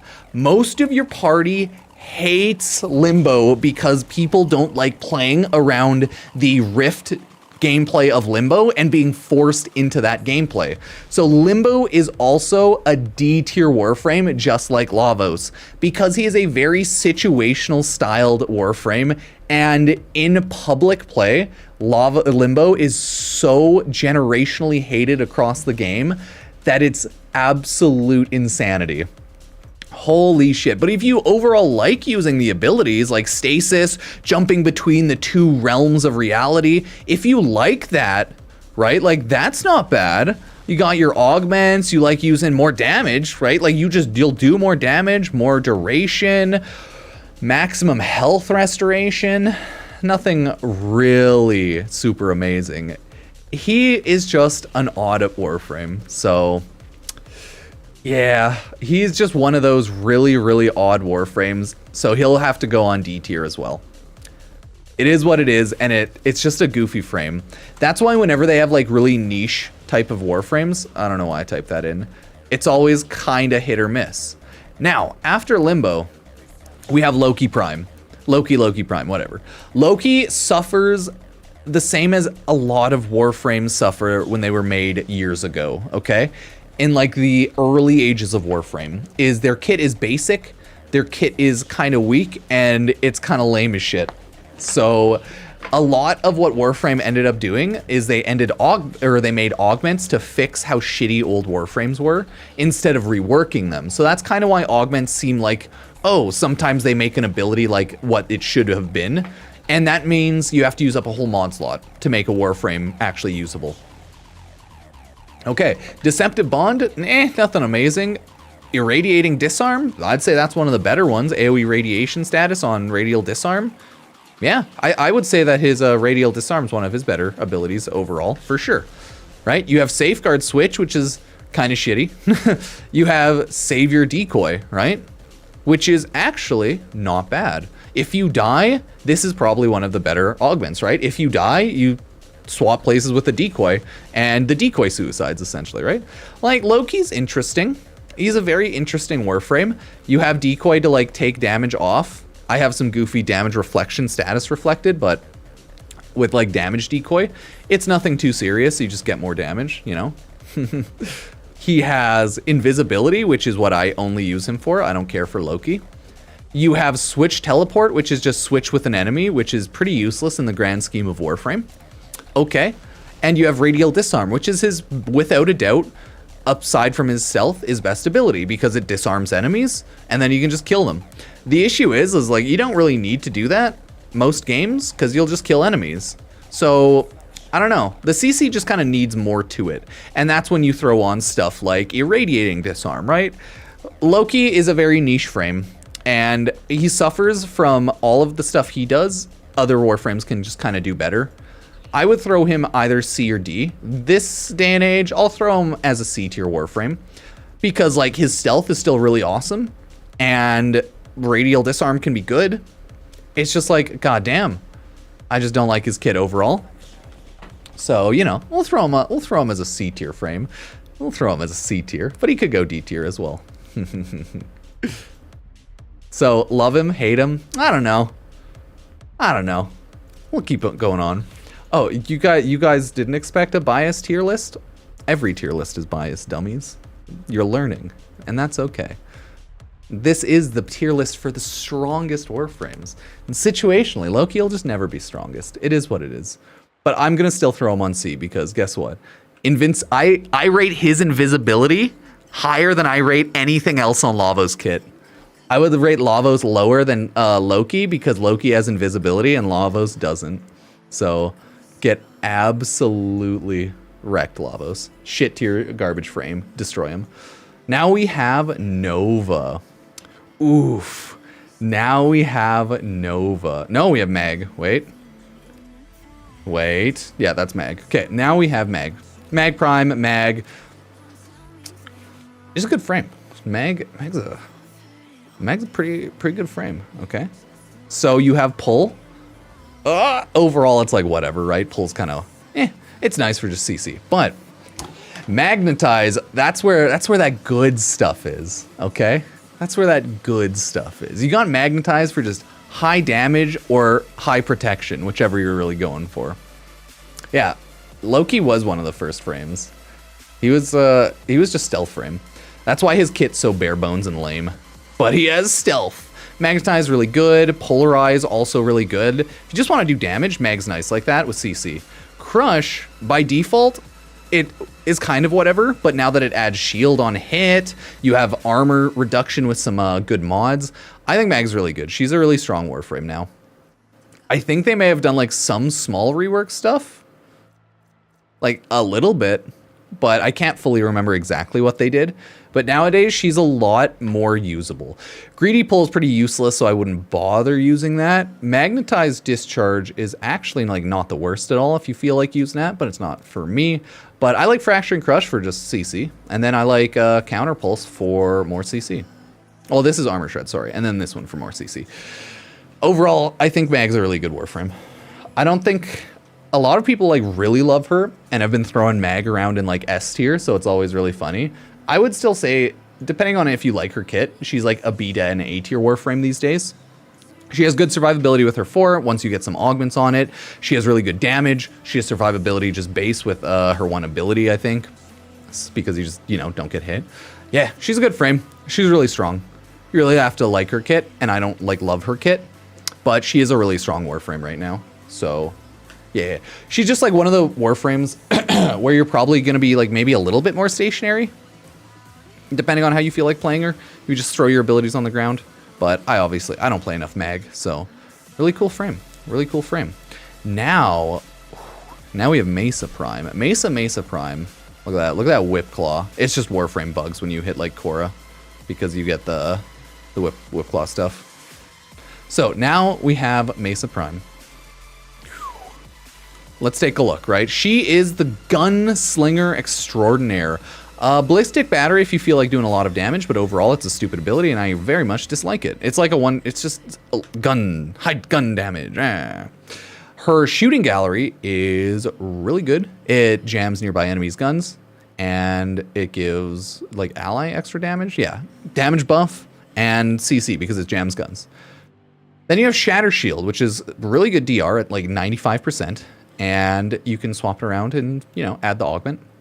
And then your 4th ability, Peacemaker, which is also a great weapon. Oh yeah, my build's shit. It's a meme. Don't worry about it. I don't use Mesa, as you can tell. If you guys don't look too much into meme builds, but hey. Then you have Peacemaker, which is just good damage. Overall, for most of Mesa, I just eat on duration and strength. And that's it. You just do a fuck ton of damage, you whip out your guns, and you kill the shit out of people. Realistically, probably should add some more range so it's less annoying to hit a lot of people because range makes it so you do way more FOV and you're able to hit a ton more people. So hey, not bad at all. She is a really good Warframe. I would throw her on A tier. I don't think she is an S tier Warframe. I think she's kind of like power crept and her kit's overall kind of boring, but she is pretty great. You just stand there, activate your abilities, and shoot everything, okay? So she is really nice. You have your regulators, and they do a ton of damage. Obviously, I have to swap things out, add some more if I feel like it. But overall, this is the little build I have on right now. Right? So she's a strong frame. but she could be cooler. I will still throw her on as an A tier Warframe. You can throw her on B tier if you hate her kit, of course, because she is a like boring turret kit. Hey, thank you for the Twitch Prime Red Vendetta. Thank you. So hey, love it, hate it, yeah, judge her as you will. That is Mesa. Mesa Prime. Look at that. Why is everyone will pull out the Korra whip? They love it. No, I like throwing on the Korra general set. Oh, Mirage Prime. Mirage, haven't seen her in a while. I think overall, Mirage is pretty great. Okay, you have Hall of Mirrors, Sleight of Hand for explosives. You have Eclipse for a ton of damage. And then you have Prism for like blinding people as it just shoots around the room. She's awesome. I really like Mirage myself. Huge fan of Mirage, okay? Huge fan. She is a good frame. With Hall of Mirrors, you just add on a ton of doppelganger damage. And then you throw on Hall of Malevolence. You throw on your Malevolent Shrine. Mwah. Okay, love her. She has a good kit, and then you even get more augments, right? Total Eclipse, and whatever. Explosive Legend Main. Okay, if you feel like doing explosive damage, hell yeah. And then you have Prism Guard, which it follows around you, so it blinds enemies in the AoE sense, right? Oh, not bad, not bad. Okay, okay. Not too shabby. And then look at that, Hall of Malevolence, just more damage every time you kill everything. So there's a lot of different style of builds you can go for, and she just overall does really good damage. So I don't think, I think it takes like a lot of time to get some of the mods to build her up, but other than that, yeah, I'd throw her on an A tier frame. Oh, love her, love her. Just, mwah. You got your Malevolence. Oh no, yeah, got your Malevolent Shrine. Like, oh, what a beautiful Warframe. Okay, what just a lovely frame. You clone yourself, you start killing all the enemies, and then you just fucking destroy everyone. So your domain expansion shit's just too OP. I love it. Either way, that's Mirage Prime. Well, Mirage Prime. Now we have Necros. Looking at Necros here. Oh god, it's fun watching people cry. People are very salty. Now, Necros. I don't know if you can tell. I don't play much Necros. I never play Necros, right? Revive them with health. Soul Survivor, get that out of here. Creeping Terrify, not bad if you want to slow enemies down. You have Shield of Shadows. More damage. Oh god, make your freaking shadows take the damage. Man, Necros is a cool frame. I don't really care about him, and his overall ability set is just like meh. He has cool CC with Terrify, and getting armor reduction on that is also really nice. So that's a cool ability. Terrify's good. Desecrate right there. Extra loot. That's right. That's why Desecrate's so awesome. And Necros is so awesome. And then like Shadows of the Dead are cool to CC off enemies, but overall, like the shadows and summons aren't generally amazing in a lot of games. You can always build anything to be godly. That's how Warframe works, but base kit of Necros, he's like D tier. Like Necros is, actually you could definitely throw him C tier because he has a good armor shred and Terrify. The issue is he has no good abilities outside of his second ability. I just don't think these abilities are great, okay? They're just not great. Oh my god, why is everyone calling me? One sec.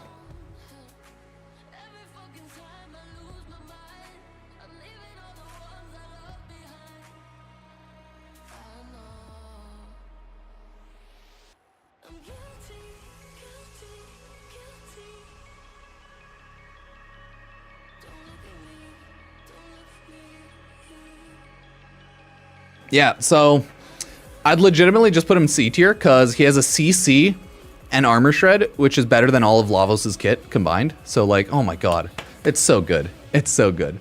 But like Necros kind of sucks. His kit's lame. He's mainly used as a loot goblin, which is, you know, he's loot goblin A tier frame. So yeah, either way, yeah, I'd throw him in C.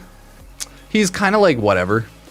He's a pretty D tier frame, but hey, when a Warframe has AoE, CC, and armor shred, he's already better than a boring frame. Either way, Necros is pretty cool if people prefer him. I just, you know, I never will. He's just a boring loot frame to me. And now that I'm endgame Warframe, I don't care about loot frames. Hey, Nijah. So Nijah has a pretty interesting overall kit. Very fun. Run around, do damage, fire enemies, right?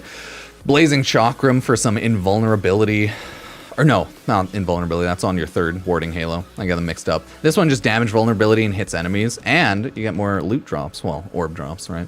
Then you have your warding halo, which is very nice. And that's the 3 seconds vulnerability. It has absorption multiplier, kind of works, I think the same as Rhino in that regards, the idea. You absorb damage for those first 3 seconds, and then that turns that into a little protective ring. Yeah, Nijah's pretty cool. And then you have 4th ability, which is AoE CC. And then if you turn on Divine Retribution, which is this augment right there, you just do more damage. Does more damage, spread statuses. I have Nijah built for just like kind of running around using my 4th ability. So he's a pretty cool Warframe, but I don't think he's insane comparative to these days in the meta of Warframe, but he still does a lot of damage when you throw on like some Divine Retribution. Oh fuck, he has so many goddamn augment mods. Yeah, if you want to do a lot of damage, I guess the Reaping Chakra mod, if you want to use that.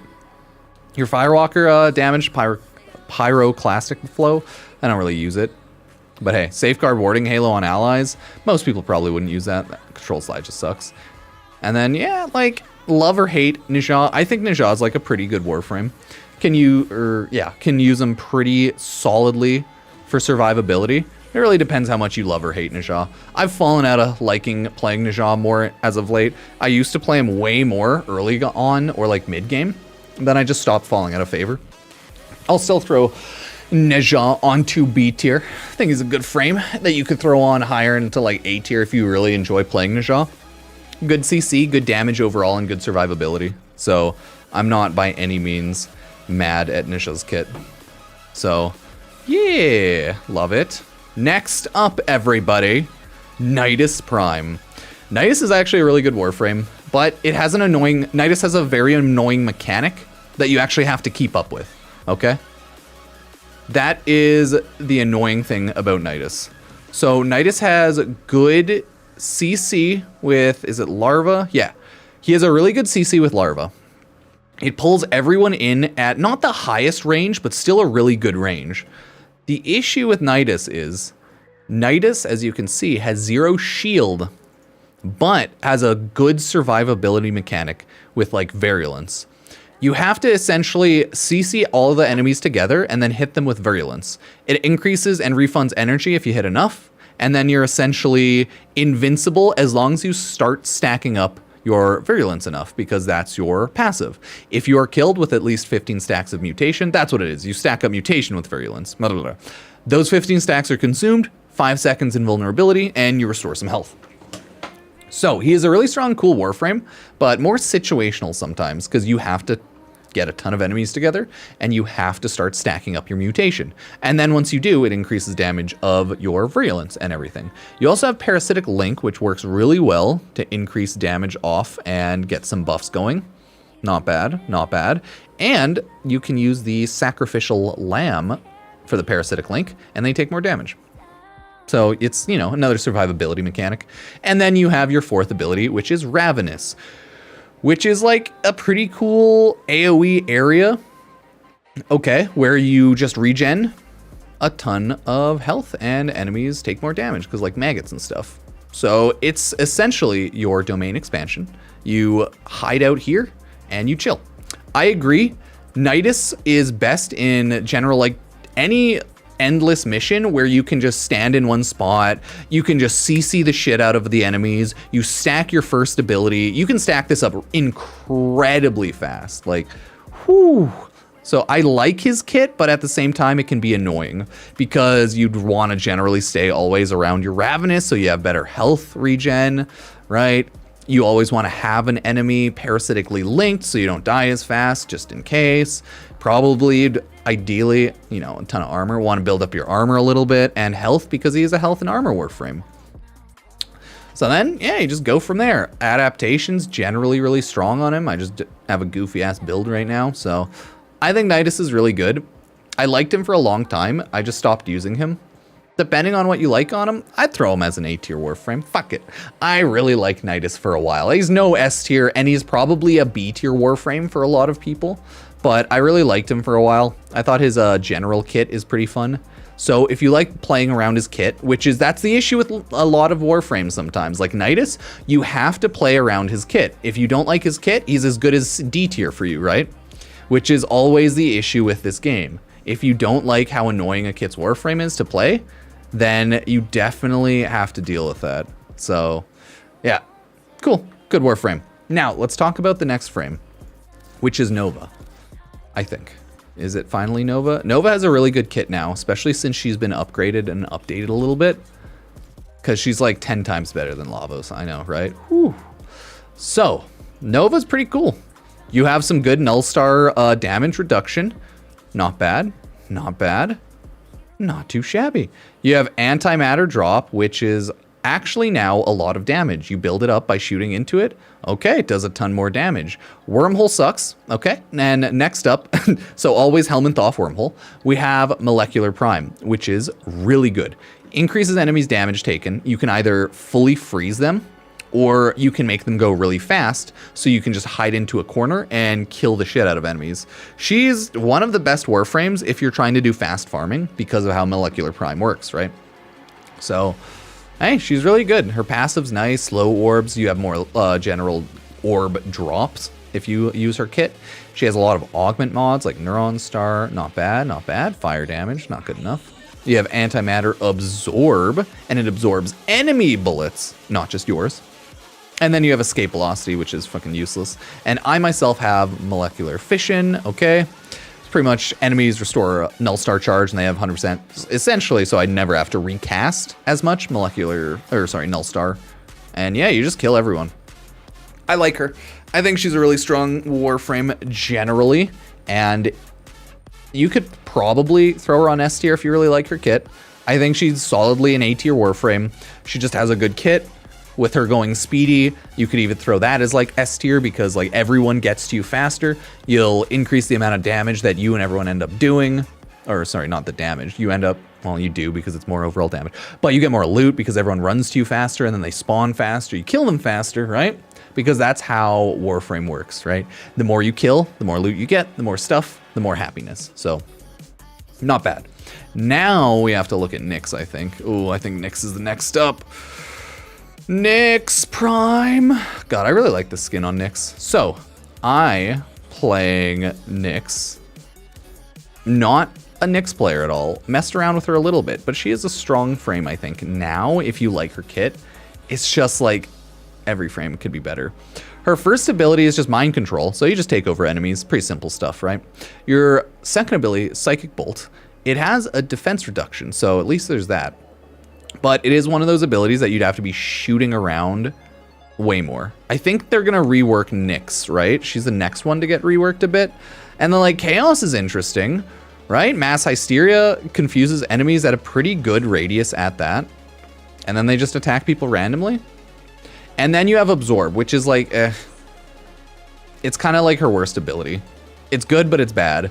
If you need some invulnerability, you just yeet it on and then you're invincible. You absorb the damage and then you shoot it back out to enemies. So I think honestly, the idea behind her kit is actually good. I think the idea behind her kit is strong, right? Like you have CC, you have mind control CC, you have armor reduction, and then you have like AoE exploding. But I don't think Absorb quite works well enough for a lot of people. It does have a good explosion radius, but it only maxes out at 50 meters, so more range doesn't help. I still think like the issue with Absorb as well is like enemies don't do a ton of damage to it. So anything that relies a little bit on enemies doing a ton of damage, it's like, well, you have to wait until it's like higher level for it to be better. I don't know, man. Nyx is a weird frame. And it's also boring just waiting on 4 for Absorb. So, okay, wait, I got you, buddy. So, you know, not bad. Not bad. I don't know. I've never really played enough of Nyx. And I don't really love Nyx, right? I would probably right now throw her on if you like playing her. She doesn't have anything amazing, but yeah, you could throw her C or D. I just don't care for her at all. So she will go along with all of the other D tier Warframes because I've put like no time into her. I just don't care about her. And honestly, like, I don't like her kit. Psychic Bolt would probably be good if it hit more enemies. And then her fourth ability could be better if it built damage better.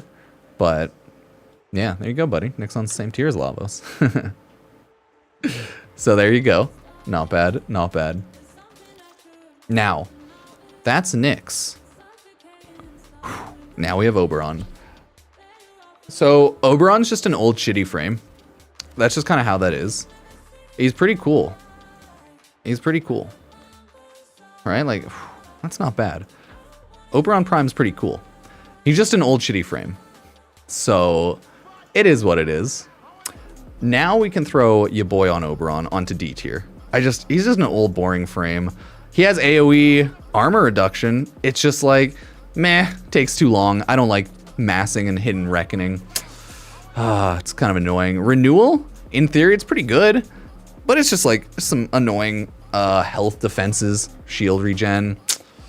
You know, you got Hollowed Ground. That's pretty cool, but it's just like AoE. And then you have Smite, which is like, eh. No one ever really plays Oberon. I just don't think anyone ever just cares about him. I'm gonna throw him on his D tier because he's a forgotten Warframe. I think his overall kit could work decently enough. You have armor shred on your 4. But apart from that, I just don't like him a lot. There you go. Okay, give me a sec.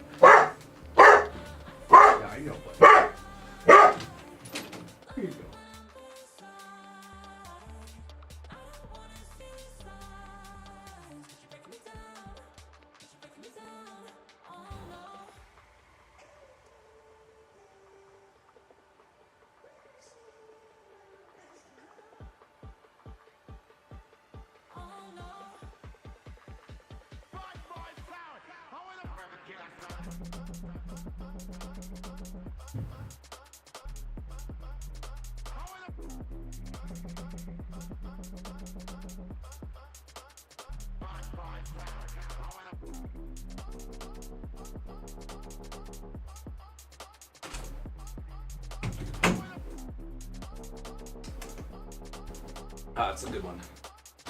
Got some snackos. Good, good.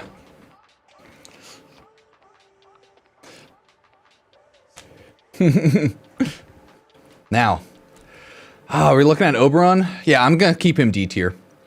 I think he's pretty cool, if you like his kit. He's just so old and boring now. And I don't know like how slow Reckoning is. I just end up using other things. There we go, fun times. So, Oberon. Now, oh my god, the next one. Holy shit, I love the next one so much. Octavia Prime. Oh, so Octavia. Octavia's kit is so boring. Oh my god. It's so boring, but it's so good. Like, it's so annoying how good it is and how boring it is. Like, it's broken but boring. I hate it so much, but she's S tier. It pisses me off. Like, she's D tier. This is like Lavos, right? Everyone's loving Lavos. This is like Lavos for me, right? D tier if you hate the kit so much and it's just such a boring kit. S tier because, dear God, she's so insane. I'm throwing her S tier because I enjoy playing her once in a while.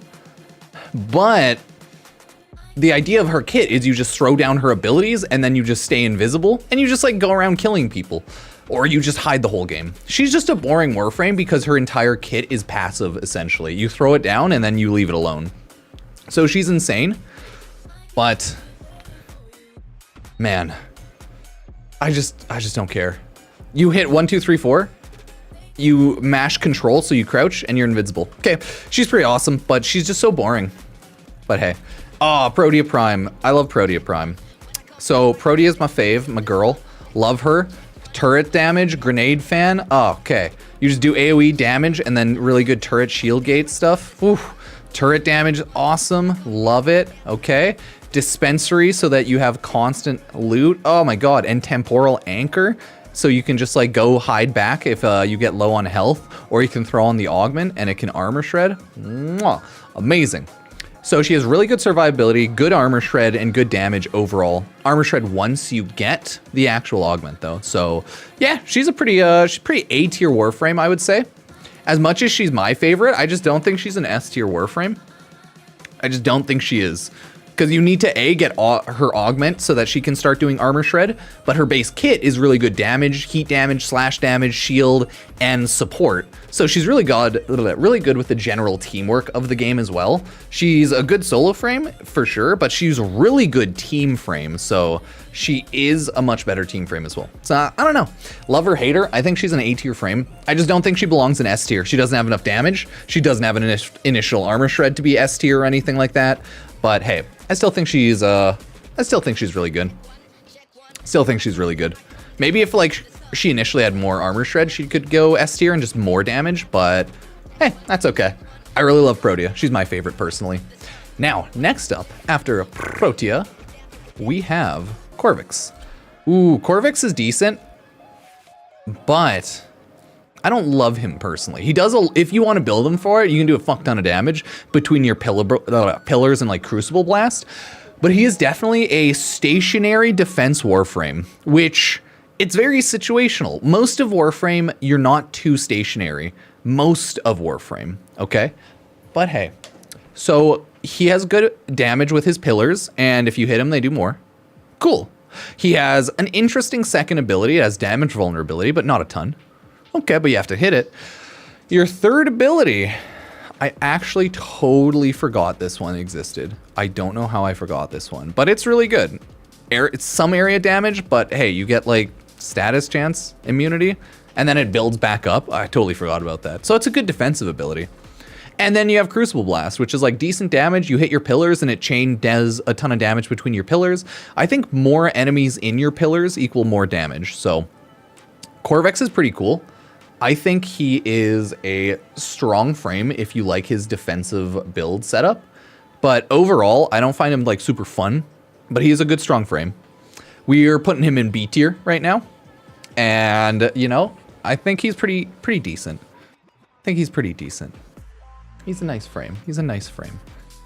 Next up, we have Revenant. Dear God, Revenant. Everyone knows Revenant, okay. He is a fan for so many. Revi Prime, everybody. Revenant's a very interesting one because a lot of people only use him for his invulnerability on Mesmer Skin. So he's really, really interesting, okay? Because he's just straight up invulnerable. He's invincible pretty much. His first ability, it's good, bad. It takes over enemies and you do more damage to them. So another like forced friendship type enemy ability. And you have Reeve, which instantly pretty much kills any of your allied enemies. You know, it has some health drain, but you don't really need that stuff. And then you have his fourth ability, which is, if you're pretty lazy, a decent enough amount of damage. And if you have a lot of people enthralled, it's a lot of damage. The issue with him is he's more of like he's really good for one ability, okay? Like, and that's Mesmer Skin. Everyone only calls him S tier because of Mesmer Skin. So that's why I don't think he really belongs Mesmer Skin or like a S tier. I think he's S tier on just survivability, but like his overall kit is A tier for me, you know? Cause like he's just invincible. So if you're just looking to never die, he's S tier. But if you want to use a lot of his abilities, he might be A tier. I still think he'll kind of go in S tier for me because I'm a lazy dude. I like just throwing on Mesmer Skin and being lazy. And I also like using Dance Macabre. It is a really strong ability until you reach higher levels. So he's such a weird one. We'll keep him in S tier because of how stupid Mesmer Skin is, but he's an odd one in regards to all of his kit being outshined by one godly immortality ability. I still play a ton of him because sometimes you just don't care about dying and you just want to test and use weapons, right? And that's like, yeah, that's kind of funny. That next up, we have like Rhino and then Revenant. Some really beefy tanky frames are all under like the R. Now we have Rhino Prime. So what does everyone think about Rhino? I don't think Rhino's S tier or anything. He's definitely fallen off now that we've gotten more survivability and the helmet. So he has a really good set of abilities. Iron Skin's really nice. And if you only build for Iron Skin, you can get damage cap stupid levels of numbers. But you can just throw on Revenant, which is always the issue. Rhino Charge is a shit ability. Roar is an insanely good ability because it's just you and your team damage buffs. Awesome. Rhino Stomp is good CC, but you don't really need it, you know? That's always the issue with certain CCs. It takes a little bit too long to cast, and you could kill things a lot faster. So, yeah, he has a lot of augments because he is an old frame, right? Piercing Roar for AoE CC, it's already better than Rhino Stomp. Makes Rhino Stomp kind of useless for me, but hey. Ironclad Charge, if you're going for a tanky armor Rhino, hell yeah, go for it, man. Iron Shrapnel, I don't personally like it. Blowing up Iron Skin for damage, meh. Reinforced Stomp, okay. Increase Iron Skin health if you want to go for one of the builds where you have insane Iron Skin and then you restore it with your 4th ability. Yeah, that's not that bad. I'm just pretty boring. I've yeeted on, I think, nothing for my Rhino. No augments. Just base Rhino, just chilling. He's a really good frame. And his helmet ability is one of the better ones, okay? So he generally can go anywhere from, he belongs now solidly in a B tier, okay? Because there's just every other Warframe kind of starts outscaling him now. If this was 5 years ago, if Revenant didn't exist, if there weren't more fun survivability options, I would probably put Rhino higher. But over the years, Rhino's survivability is just lost. He's still pretty amazing for general survivability early and mid game. It's just like, he's great.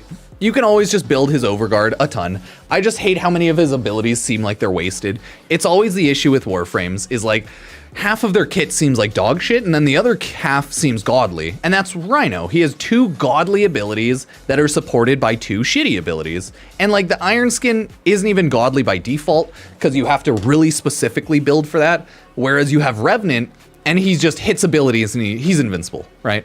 So, yeah. But as always, remember, guys, this is Warframe. You can do whatever you want and play whatever you want. And with the helmet, you have such a large amount of options now in the game that anything can just shred, if you like it. That's kind of what Warframe is. There's 57 Warframes. Play what you like. Don't waste your time hating playing a game, or else you're just kind of a dumbass, right? Like, what kind of idiot plays a game they absolutely hate, you know? So, Rhino's great. I love him. I love him. Yeah, I don't like Gara. Now, next up, we have Sevagoth. Sevagoth is a very, very interesting frame. Okay? He is really good, and people really liked him for a long time. And now that Sevagoth Prime's out, people are very jazzed. So he is a strong, strong frame. You always throw Gloom on for AoE, and it just freezes everyone around you, lifesteal, and they die. You can sow people forward, you can reap them. You gotta reap what you sow, right? He's really good. And then you have your Exalted Shadow. A lot of people might not like the Exalted Shadow, but the Exalted Shadow also has a good build, right?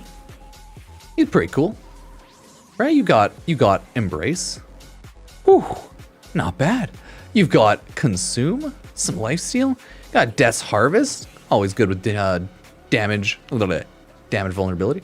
And then you have Reunite. So it's like, Sevagoth kind of has 3 abilities, and then a Shadow that has 3 abilities, so he has like 6 abilities. He's a really good frame overall. I don't really care for his kit too much nowadays. He was fun to play for a while. And I think overall, he could do more damage, right? It's just people really like him for Gloom. And, you know, people really like him for his Exalted Shadow. So, he's a pretty A tier frame for a lot of people, you know? Pretty A tier frame. But maybe he's just a B tier frame now. maybe he's just a B tier frame, you know? Yeah. So he's pretty cool. He's pretty cool.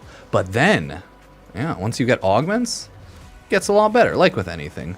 Once you get some of those augments, you get more reap so, increased crit chance by, that's when you get Shadow's Haze.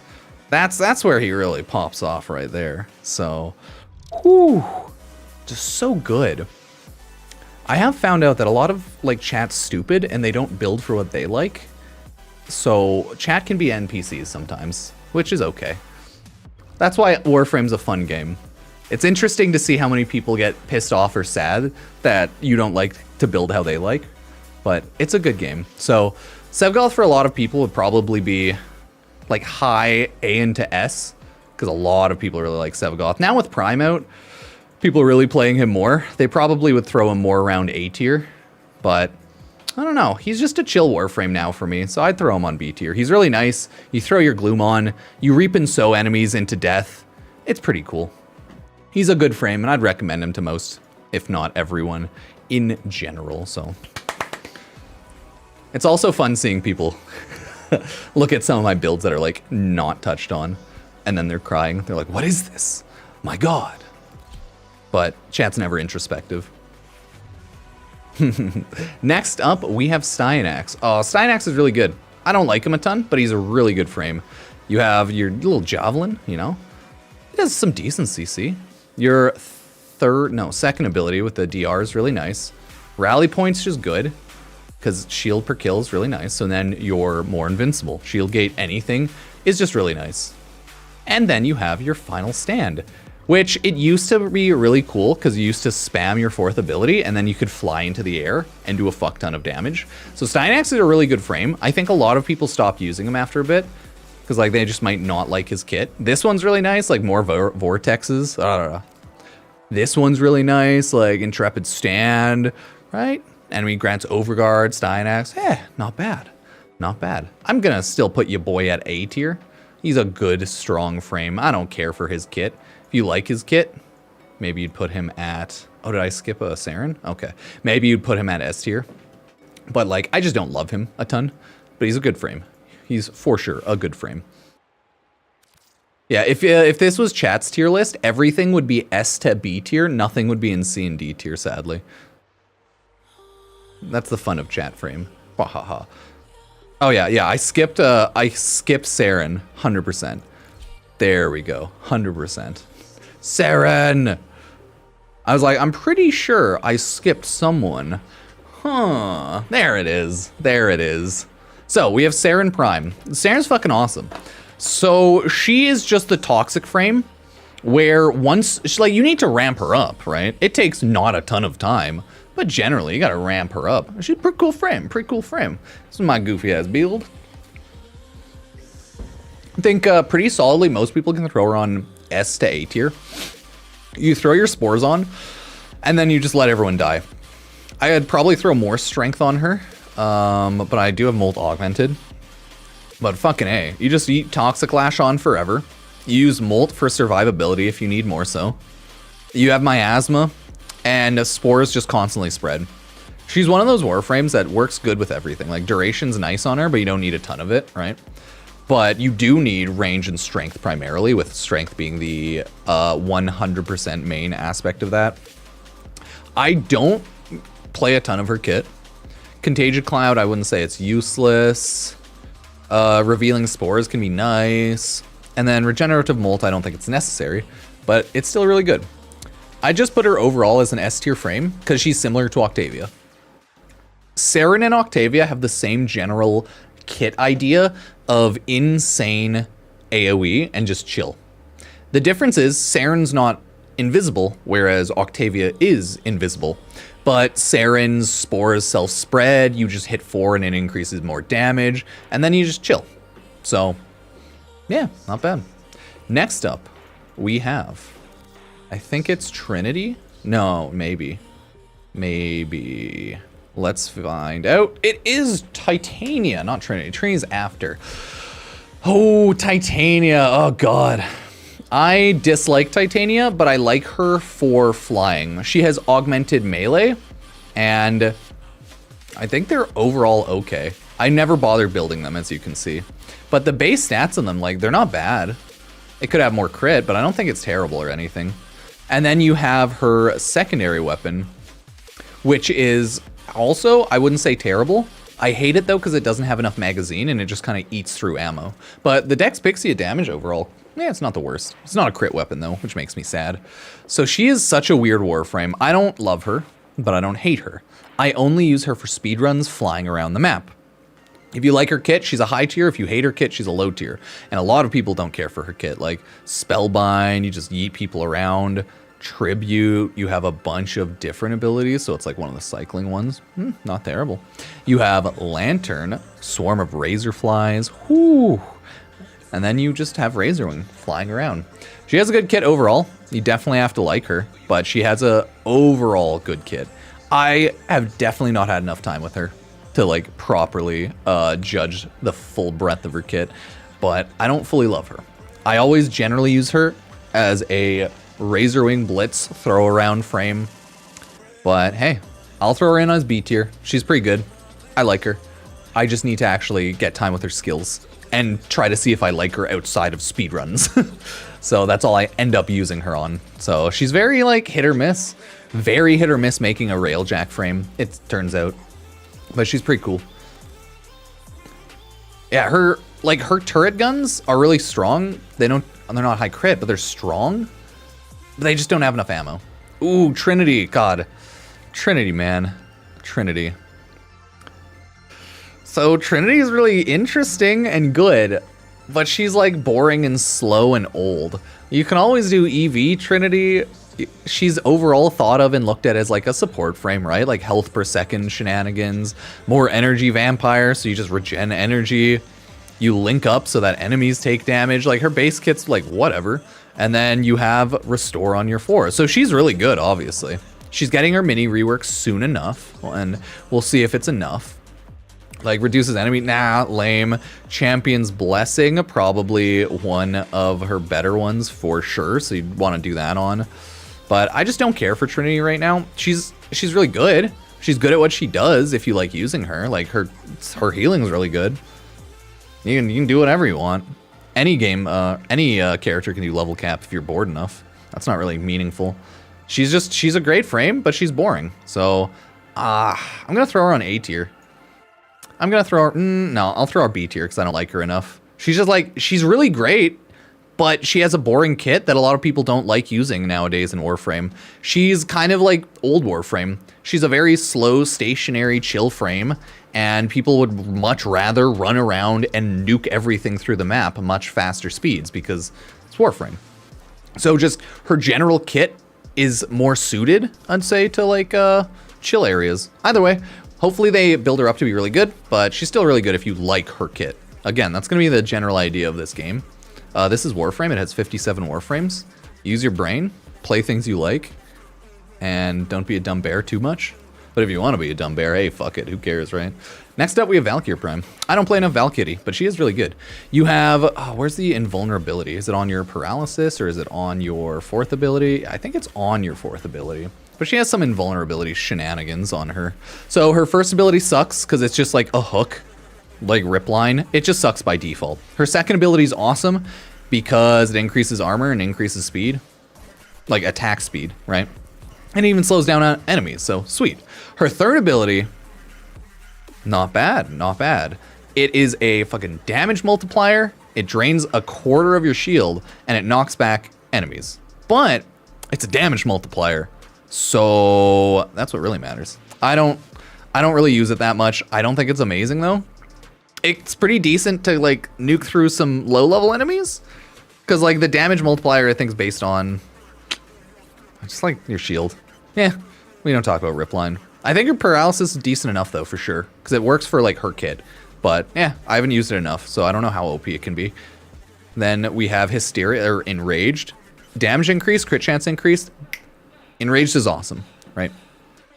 We have Eternal War. Man, not bad if you want Eternal War. It's actually really good because Warcry stays forever. Hysterical Assault, eh.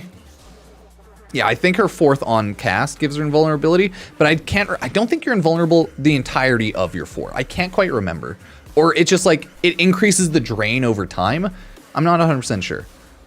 Yeah, okay, it does increase drain over time. That's what it does, yeah, okay. But no, you're invincible with your 4, so it's pretty cool.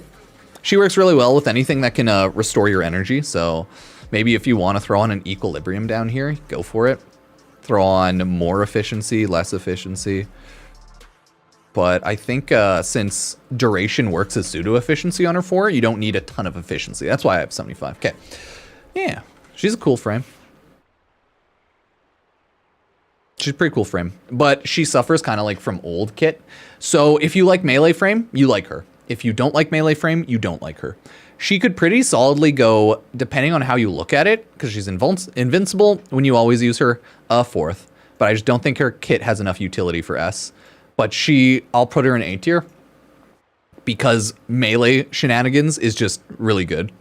You just hit your 4, you just kill everything, and you just go about your day. And then you can always just run away and regenerate your energy or use an ability.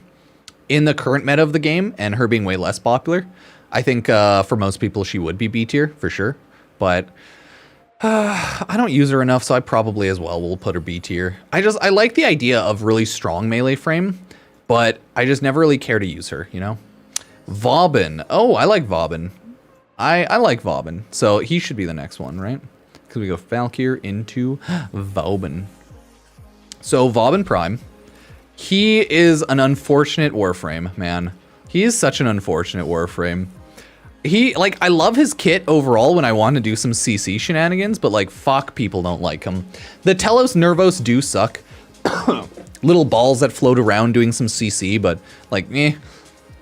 The second ability is pretty cool. Vector Pad kind of sucks. Overdriver kind of sucks. Okay.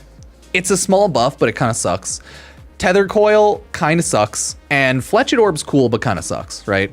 It's like a shitty Protea tether. Like, Fletched Orb's like shitty Protea.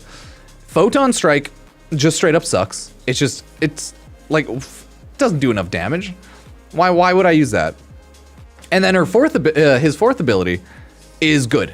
He is like CC, and that's it. So he's just like, eh. His numbers on his second, if Overdriver was like 50 by default, it'd probably be a lot better. But like, man, I don't think he's amazing outside of CC. So he is a situational like C tier for me because I really love his CC. But outside of that, it's like, I only use him for like once in a blue moon CC. But yeah, if you love your boy, let me know. I'm kind of curious. Next up, we have Volt Prime. Okay, so we're gonna throw Volt in A tier. Volt could also probably pretty easily for a lot of people go S tier because he has a really strong shield. Because like you can pick it up and everything in front of you is invincibly not gonna hurt you. He has his second ability, Speed. Okay, because like I'll put him. Yeah, for me he has like an S tier frame. The only thing he needs is inherent shield gate regen. And then his fourth ability is like electric CC and everything. He's just so good, right? The only thing you really need to throw on in is like fucking wherever I actually have my proper brief respite. That's all you really need. I just love his kit. I threw off his fourth ability because I didn't really want chain electric CC. Instead, I just wanted more damage. So I think he's good. But I don't know. I want to put him in S, but I don't because I think he could use better general usability. He's just good because he's fast. And nowadays, there's a lot of just good because they're fast frames. So I'm going to keep him on A tier. I think he definitely deserves A tier.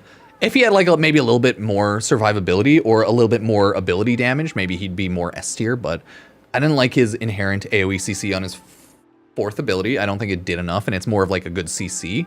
But, you know, you don't always want CC. Either way, I think it's a really good frame. Volt's great. Everyone loves great. You can fucking solo anything in the star chart. This game's fucking easy, my dudes. Once you throw on Rolling Guard, a little bit of Shield Gate, throw mods on your guns, yeah, you're good, dog. You are good. So, there's Volt Prime. There is Volt Prime. Next up is Varuna. Damn. Varuna, man. So, Varuna's pretty cool. But Varuna has a very specific kit. Like, you got to use her entire kit together, or else she just kind of sucks a little bit. So, Shroud of Dinars, you're a cool stealth. And generally, you jump out of that, get a little bit of a small buff. But it's a big buff. But it's a small buff. Next up, you have Fangs of Raksh. Not bad. Ooh, okay, you know what? You're just too salty. Wait, watch this. Watch this. I'll see you tomorrow. You're too salty. So, not bad, though. Not bad. You just throw on your Shroud of Dinar. Remember to use Ulfrin's Descent. Make sure you have Fangs of Raksh and Lyca's Hunt. Right, your third ability is your passive. You just always have that on. You gain more kills. Cool. Awesome. I like her kit. You definitely have to use her full kit though. Right? Fangs of Raksh to spread more status. It's nice. It's been a while since I've played her a lot. Right? You definitely always want to be invisible and then go into and kill everyone with Ulfrin's Descent. I would say she's pretty cool, but I don't think she's S tier. I don't know. A lot of people are like S tier, S tier. I'm like, no, I'd probably put her like A or B. Probably put her at A tier. But you need to like using her jumping around, status spreading, hitting everyone with abilities. So I'd put her in A tier for sure. That's where I think she kind of belongs right now. You could put her in B tier as well though, for sure. So yeah, not bad. Not bad at all. Next up, we have from Varuna. We have your girl, Wisp Prime. So Wisp Prime's an obvious instant A tier, or sorry, S tier, without a doubt.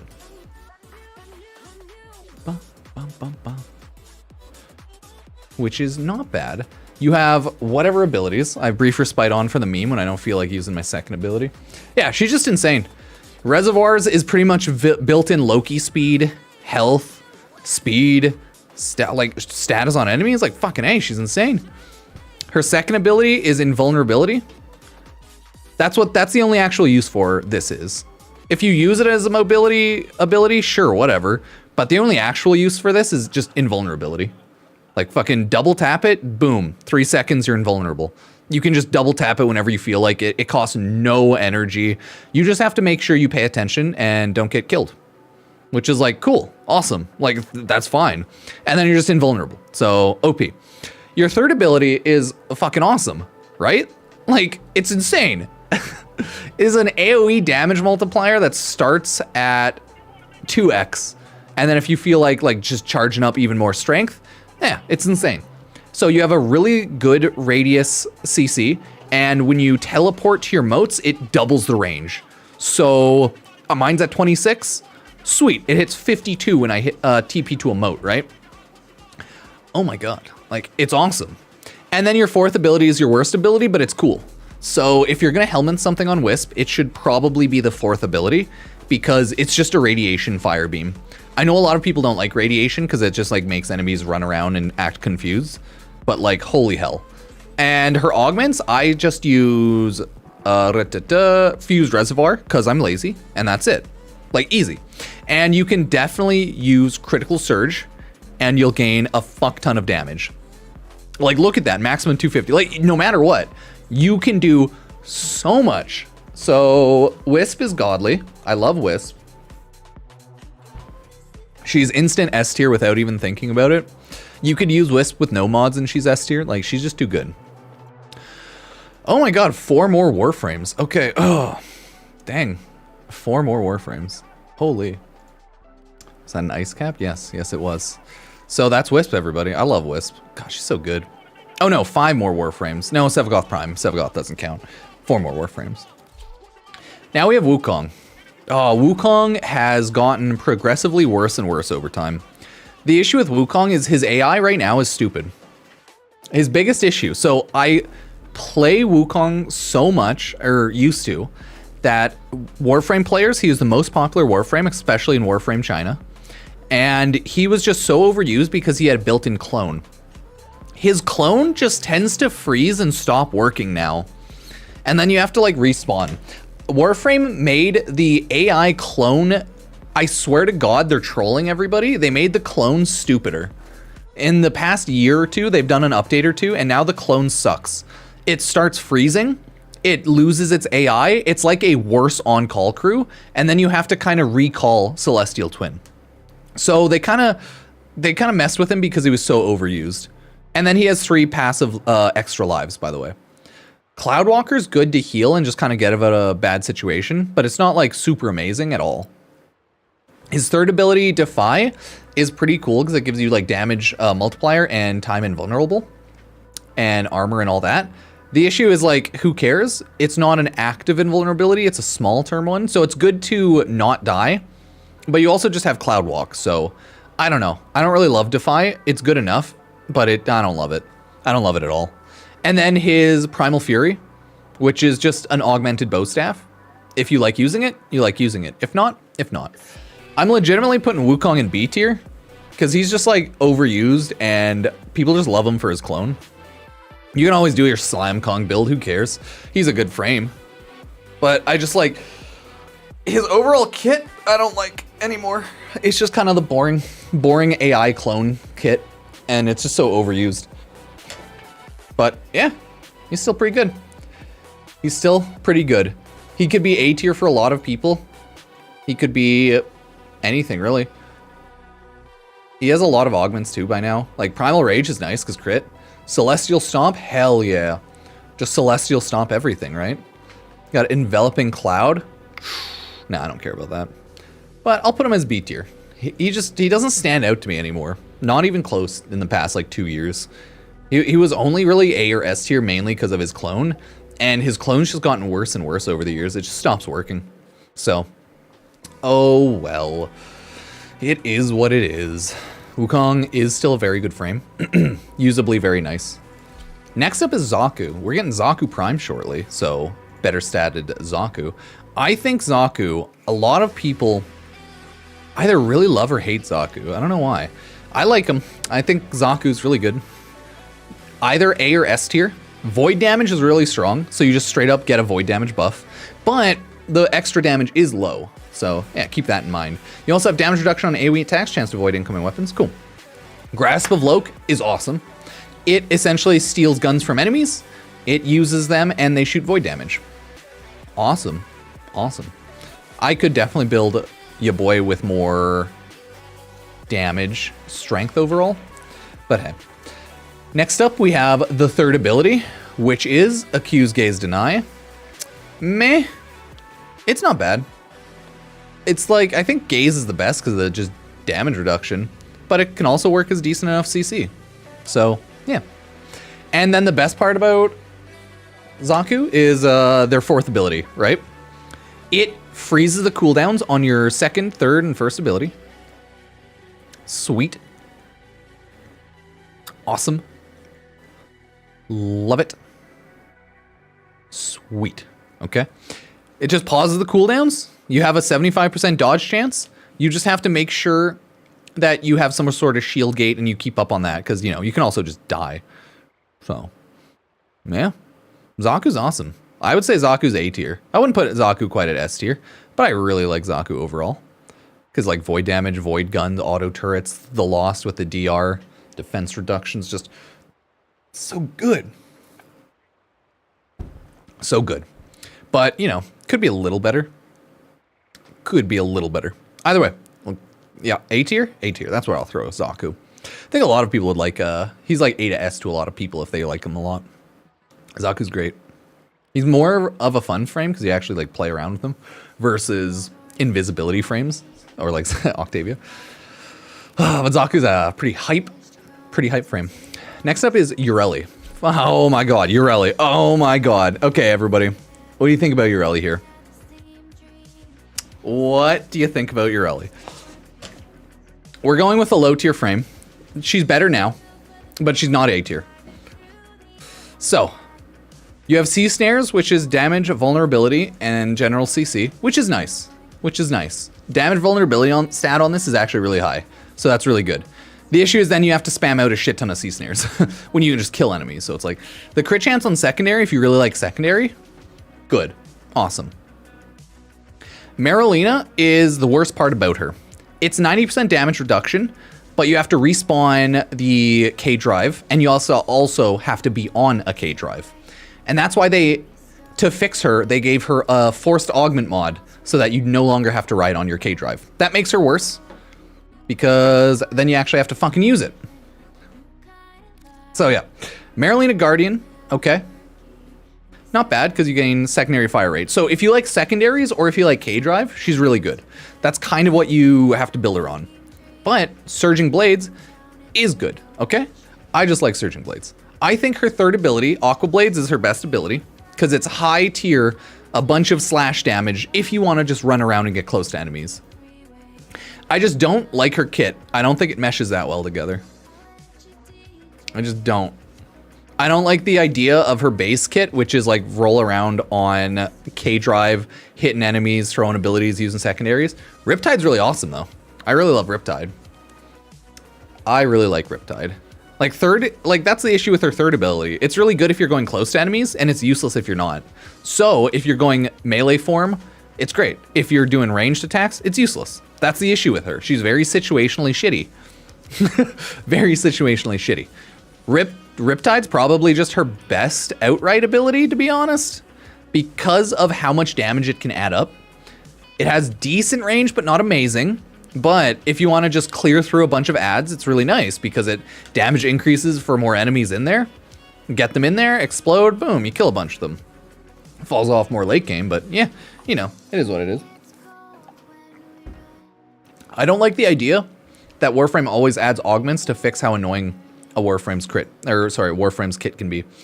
So she is a good frame, but God, you really have to like using secondaries. So she's very situational. You have to like using secondaries, and or you have to like using K-Drive as well. If not, you just lose so much of her buffs. So I think she's really good. She's B tier for me. She's probably A tier for a lot of people that like K-Drive or like using secondaries and like her kit more. But I don't. I just don't. I think she's a B tier Warframe for me. And, you know, it is what it is. And last but not least, we have Flying Zephyr. Yeah, that's the last frame. We have Zephyr. So Zephyr is kind of in the same boat, but Zephyr's overall kit's actually really good, surprisingly. For how little people play Zephyr, Zephyr's kit's fucking awesome. So your first ability, the best part about it is that you just stay in the air floating. The good part about it's not the dive bomb, it's the fact that you just float. So that means you can throw on shit like aerodynamics, right? You just float in the air. But along with that, you throw on your third ability, which redirects all incoming projectiles. So you have a pseudo invincibility, which is just redonkulous, right? It's like, wait, what? You straight up just have a pseudo invincibility. I love Zephyr. As much as people might not like Zephyr, I think Zephyr's insane, even though I haven't played a ton of Zephyr anymore, you know? We may never know. So, your second ability is a sadly lower radius CC, and it has damage growth per enemy hit, but the damage isn't high on that, so it's not really the main focus, IMO. Also, Zephyr moves faster, falling slower. Gain 150% critical hit chance with weapons while airborne. His passive's actually amazing. Her passive? Zephyr a guy? I always think Zephyr's a guy, but I think Zephyr's a girl in Warframe. I don't know why, but Zephyr as a name is a guy's name. Yeah, but I think Zephyr's a girl. I can't remember. So, fucking love Zephyr. I just sit in the air with Tailwind. I always throw on Turbulence. And then your fourth ability is either tornadoes that move around. You shoot the tornadoes and they do a ton of damage to the enemies. Or you can keep them stationary and you shoot the tornadoes and it does a ton of damage to the enemies. Because it damages everyone in the tornado. Zephyr is amazing. And I'm throwing Zephyr on S tier. Just because of how stupid the kit is. Oh, Zephyr is a girl? Okay. Like, you have to think about it. Zephyr stays in the air, has pseudo invincibility, has so much damage and shared damage with tornadoes, has CC to get people into the tornadoes. So you have everything. You have huge crit and damage boosts off your abilities as well. So it's like, he has the complete kit, but he doesn't have like AoE nuking, but you don't need it because your tornadoes are kind of the AoE nuke. You just shoot them and it nukes everyone. So yeah, like he's really cool. Oh, I just put Lavos in here because I hate Lavos. That's it. I just hate having to toggle on all of the statuses, and I find it a very monotonous, boring, unfun, anti-fun mechanic. And Lavos just does damage, and I can use any other Warframe for damage. So Lavos has zero niche that he fills for me and is absolutely dog shit for me. Worthless Warframe. I played around a ton of Lavos when Lavos first came out, and I will never play Lavos again. Why is Frost B? Because Icy Avalanche. That's legitimately it. Off the kilter, he's C, but then once you start getting his augments, he's a lot better. Either way, Zephyr's really amazing, but obviously you need to like the playstyle of staying in the air, casting abilities like that. So, yep. This is what I would say is my current Warframe tier list. And a daily reminder, tier lists don't matter. They're for fun. Use whatever you feel like using. Like, yeah. Every single one of these, I explained why I would put it in there. A lot of them, they go down to like, I don't like how their general abilities and kits work compared to other Warframes that do the same idea, right? But this is my general OP. I misgender a lot of Warframes. Luckily, they're Warframes and this is a video game, so it doesn't matter. So yeah. Zephyr is a guy, Zephyr is a girl, Zephyr is a Zephyr. That's what I currently say is my tier list. A lot of it's based on just like how I like using the abilities compared to other Warframes and if they fill the niche of that Warframe better or worse, right? That's how I usually view a lot of these. Always use whatever the fuck Warframe you feel like and you enjoy. If you don't do that, then you're just dumb because like, why are you playing a game if you're not enjoying it, right? But yeah, tier list is always it's for a fun time.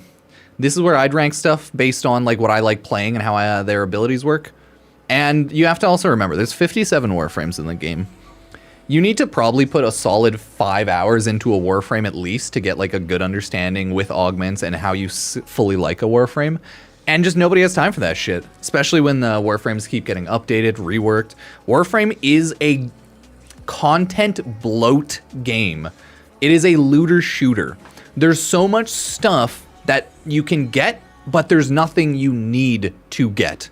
So, yeah, that is your boy Zephyr and the tier list. So let me know what you think. Hate it as much as you want. Get wrecked, Lavos. Fucking nerd. Sub, like, use Epic Games, creator code Pupsker, all that. And yeah, make a tier list and judge it as you will. Cheers. That's what we're gonna vote on for the tier list for now. Yeah. Yeah, because like realistically, anything's S tier depending on what you want to use with it. Because with the helmet and everything, Warframe has such a variety of mods, weapons. Ugh. You can just kill everything, no problem.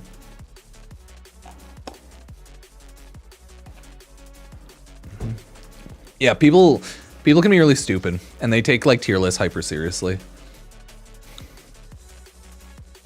It was like one person was like a bot in chat and just kept saying the same thing. It was just kept crying about the same thing, so eventually just got timed out. That's usually what most people get timed out for. They either get mistaken for bots or they're like human bots because they just keep saying the same thing. So, pretty fun. Yeah, compared to Overframe. Isn't Overframe's tier list still never updated yearly, so it's always just the same? Because like Mesa S tier, I don't know about that. Oh, Void Rig A tier. Oh, nothing's D tier. Nothing's D tier. Nyx and Ureli are only C tier. Everything in Warframe is A and B tier. And then S tier is only that. Nice. Oh god, a weapons tier list. That would be even more crazy.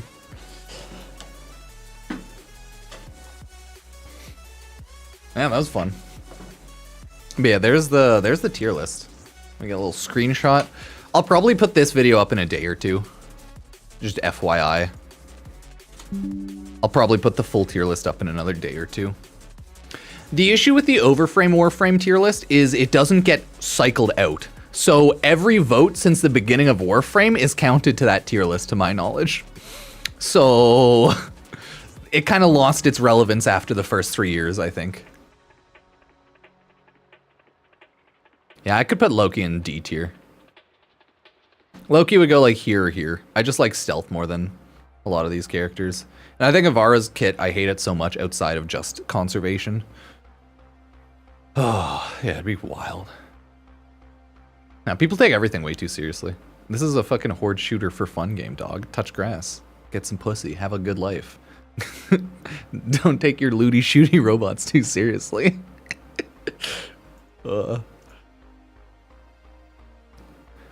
But for some people, looty shooty robots is love. Looty shooty robots are life.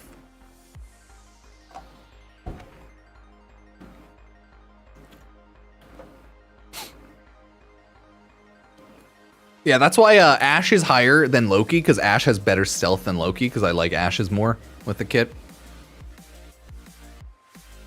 Yeah.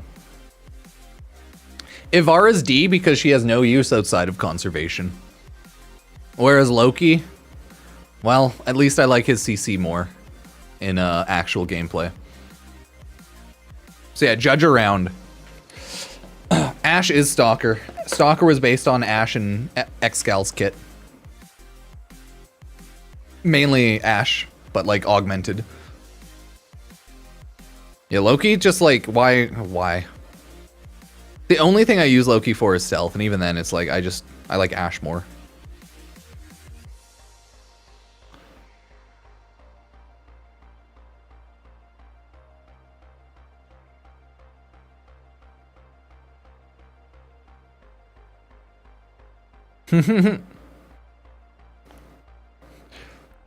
Oh yeah, the thumbnail for like this video is really funny. I wonder how many people. Let me show you the thumbnail, right?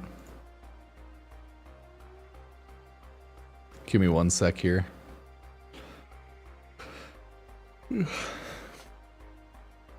No, I like Protea the most.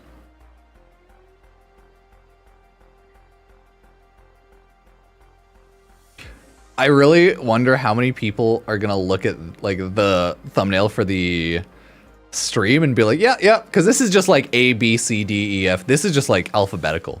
This isn't an actual tier list, but I wonder how many people take that as a serious one. But yeah, this is how I like my frames.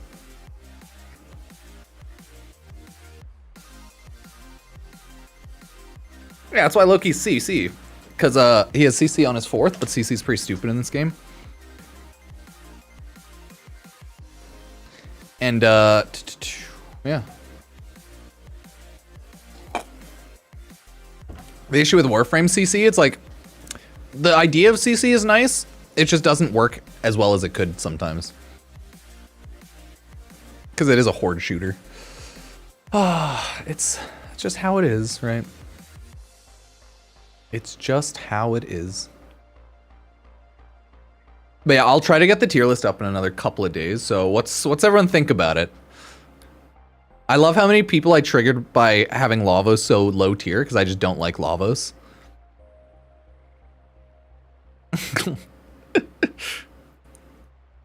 Sadly, I had to ban some people because they shit their pants a little too much about it, and it just got samey NPC chatty. And then they just kind of became NPCs and a waste of space. You can only say Lavos so many times before you just seem to be slightly mentally insane. Looks opinion based. You've learned what a tier list is, I see. That is every tier list.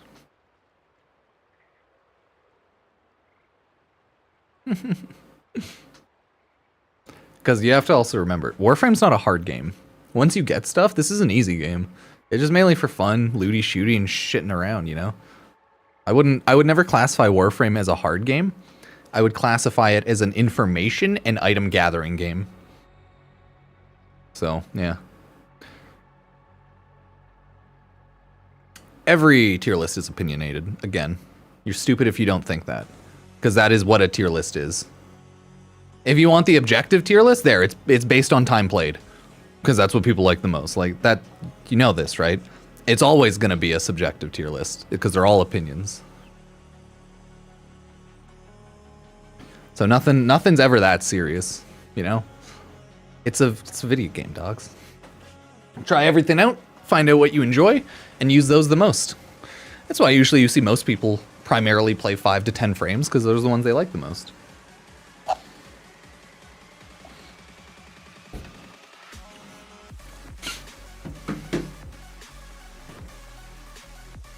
Most MMOs Most MMOs have like more difficulty, but Warframe's one that has like none. Once you unlock enough stuff. Versus like games like WoW or Final Fantasy, MMO like raid dungeons in those games are hard, but like MMO raid dungeons in Warframe, like Elite, Deep Arc, and Media, you just throw stronger stuff on, I guess. The meta of Warframe is everything just shreds. It's insane. You like shred through everything.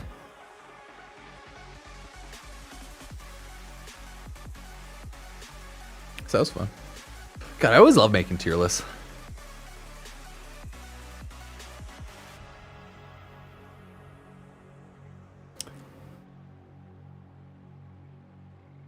Yeah, Stomp's not amazing. I don't love it. Kind of hate using it. It's long cast time.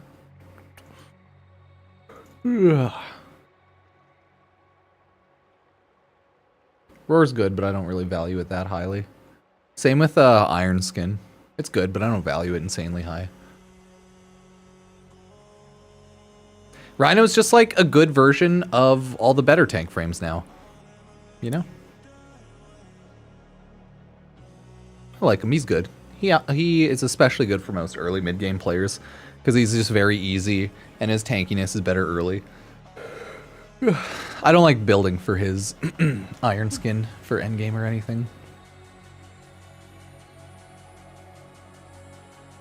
That was fun. Yeah. The only thing people can't carry you through are quests, so... Yeah. If you can't do a quest, then you're truly screwed, right?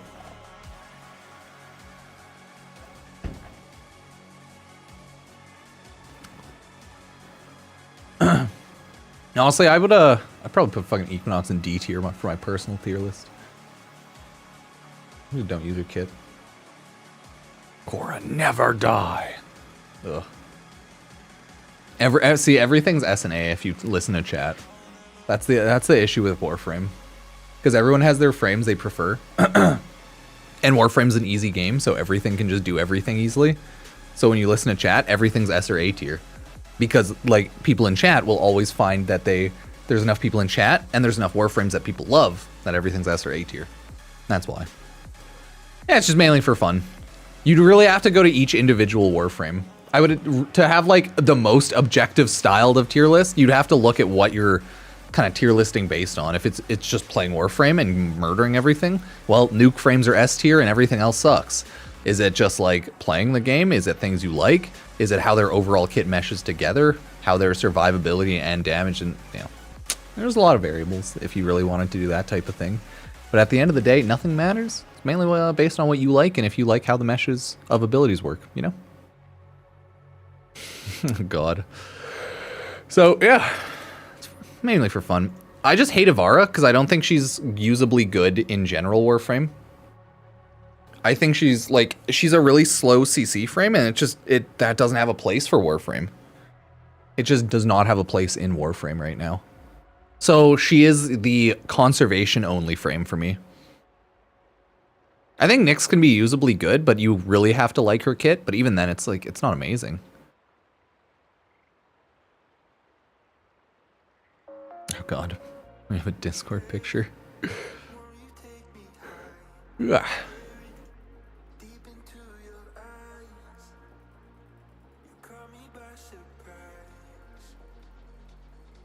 Why you have Dante Daggett in Daggett's face? Oh, is that what you're talking about? Daggett swinging on Daggett's head. Daggett. Man, I had a lot of fun with Soulframe though. I can't wait till that game gets like more content. Because like obviously the biggest issue with a new game like Soulframe and it's just not enough content. Oh, it's Titania in Daggett's head swinging. Nice. That's pretty much tier lists. I agree. That is the visual representation of tier lists. I agree. That's a good one.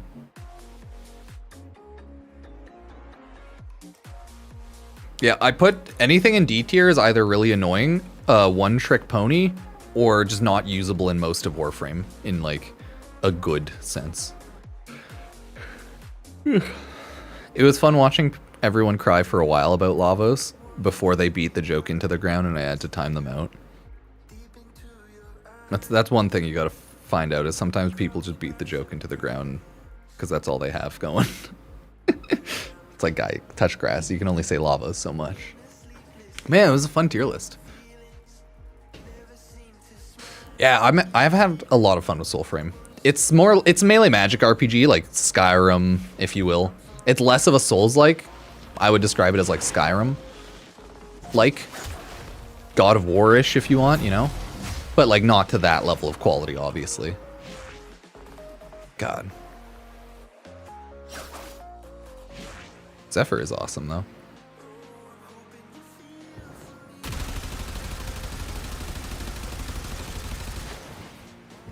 Yeah, I didn't think a couple people would be that, like, weird, but oh well.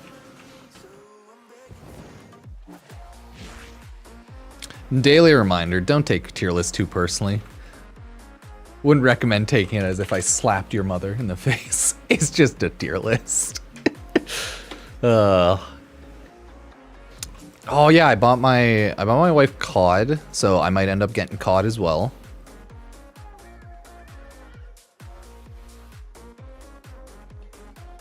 So if you see me streaming COD 6, you know why. Plus I wanted to play with zombies and mess around in multiplayer. Maybe rank focus schools. I hate focus schools. I just stick to Zeneric. Most focus schools are very niche, right? You have like the energy one, you have the heavy attack one, you have one with like gives better passive buffs. Like Zeneric for like energy and slows on the enemies. Yeah. That's why I always tell people, just play what you want. Just do whatever. Warframe's not that hard of a game. It's for fun. Dude, I love swanging around with super speed Titania. I just can't, you know, control max Razorwing Blitz properly.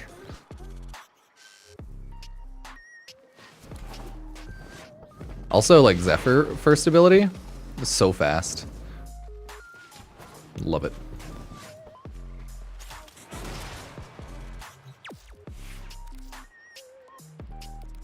Because I just have Titania built to fly around.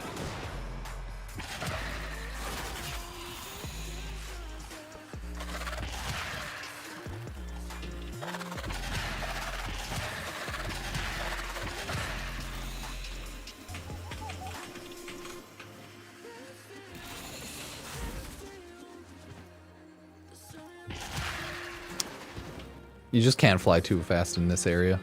Let me go to Pewee. Ooh, no, I'll leave Simulacrum. Yeah, if I do like 9999 runs, I'd have to swap over to Matarai, right?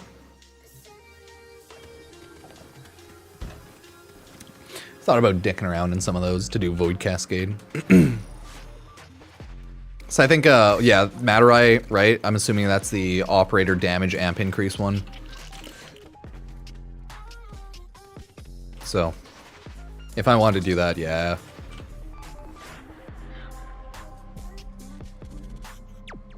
But yeah, that was a fun tier list. They're always fun to make. Because, like, God, man, Warframes are just so strong.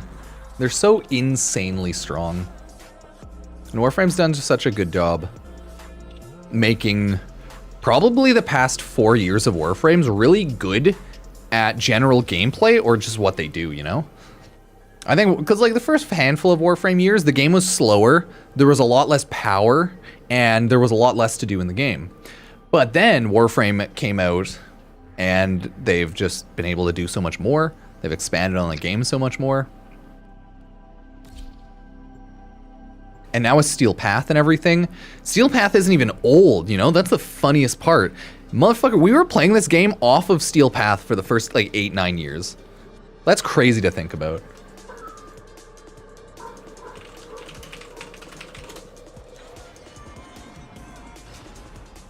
Like, Steel Path is, sorry, 4 years old. Steel Path came out 2020. Yeah, when I was talking about, like, Black Ops. I was like, oh, I'm gonna buy COD 6. That's what they were referring to. So I want to mess around, play some zombies. And I can play zombies with my wife. And multiplayer, get my ass kicked a bit. We need Titanium Path or something. I want there to be a game mode that ramps up to level 99 within an hour. Or like 30 minutes. I want a 20-minute survival. I have had like 163 rendering lag. Skip, but yeah. I do want there to be a fast level 9999 mission because that would just be nice. But hey, it'll never happen. Currently, Void Cascade's the fastest we have. Because what, like people can get to max rank. What do people average? Like hour and a half? If they have a good fast build setup, right? Maybe 2 hours almost.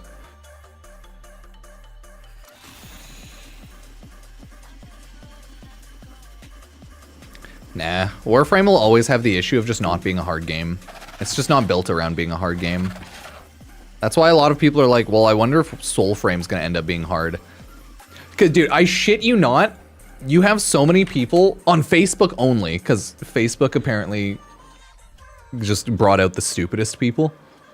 They saw me one-shot a fucking boss with one random skill in Soulframe, and I was like, that shit needs to get nerfed. And they were like, no, don't nerf anything. PvP games don't need nerfs. And I'm like, or PvE games don't need nerfs. Only PvP games need nerfs. And I'm like, thank Christ none of these people are in fucking game development. Because like this, right? This video, Nimrod spawns, and then you use Nimrod, your second ability, and you one-shot him with this ability. Watch this. I was like, okay, that's broken, needs to be nerfed. They need to nerf that ability. And the Facebook comments just crying. It was very interesting.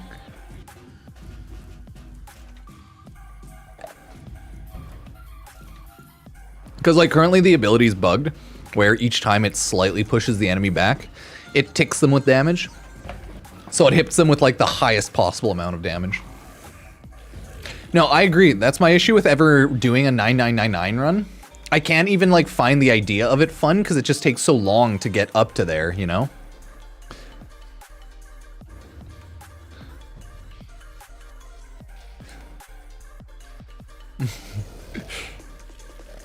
And then like the idea of like, oh, you goofed up, so you have to restart an entire run. It just makes me sad. Because it would be cool if they just had one like niche game mode where it didn't even like drop in tons of loot, but it was just for fun. Because like there should be a better game mode for people who like doing that, right? Yeah, if things never got nerfed, the game would be awful and no one would play it. But like people who don't actually care about the health or development of a game, they don't care about that. They're just like, no nerf bad. So, yeah. You have legitimately people saying PvE games don't need balance. Like that's the level of stupid. Like that's just like, oh my god. Yeah, God of War would be so fun. All of these MMOs would be so fun if I walked into a raid and one-shot the boss. Like They don't quite understand the whole idea behind games is like, yeah, it can be fun as like horde easy killing. But you really need mechanics, you need balance, you need to understand like what the core gameplay mechanic or style of the game is. Like we have like toddler level introspections into some games and it's very weird. But like, yeah, Facebook comments, man, holy shit.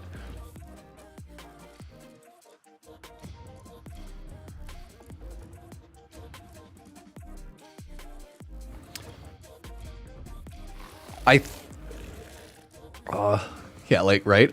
Let me see.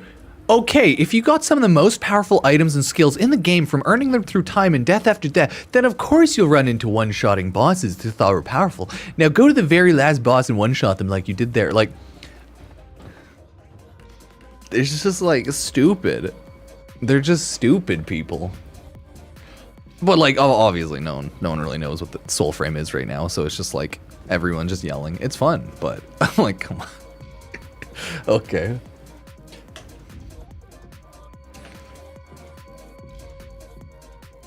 Oh yeah, Warframe EXP, or are you talking about like Warframe EXP legendary rank stuff, like LR 1, 2, 3, 4?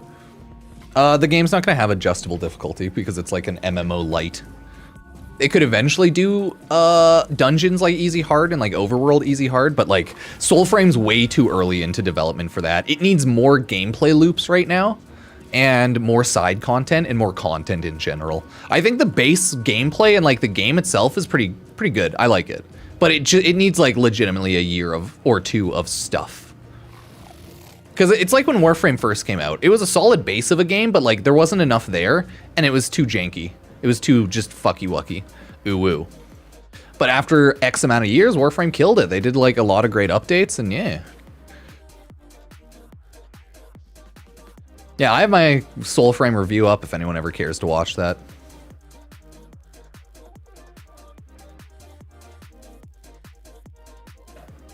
But that being said, the ability that one-shot everything, it one-shot all the bosses at level 1 without any buffs. So, I mean, like, obviously it's not balanced. Like, that's kind of the point.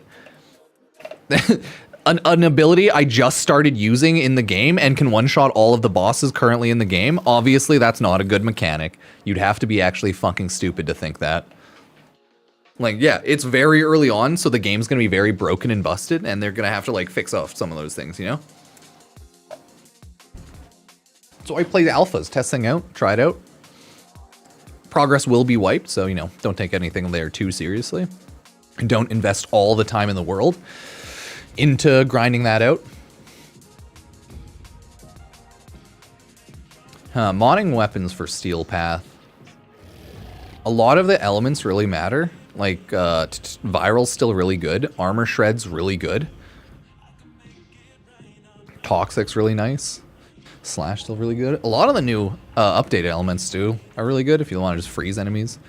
So definitely check what elements. Other than that, it's just build a little bit of everything. Damage, multi-shot, crit, status. Yeah. Attack speed. You gotta throw on all the different multipliers to high tier damage. Make sure you choose strong, good primes and non-prime weapons, things like that. Because there's so much in Warframe.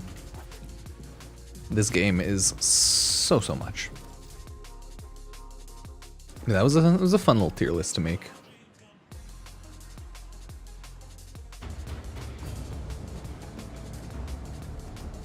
Oh yeah, if you're looking for like a one-shot and like easiest thing, get Dante, strongest Warframe.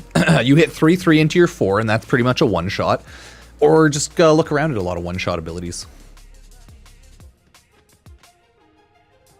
If you're more of an, if you like using Gara, you can do the AoE. You use your 4th AoE and then break it to do AoE damage and murder everything there. Which is, you know, pretty good.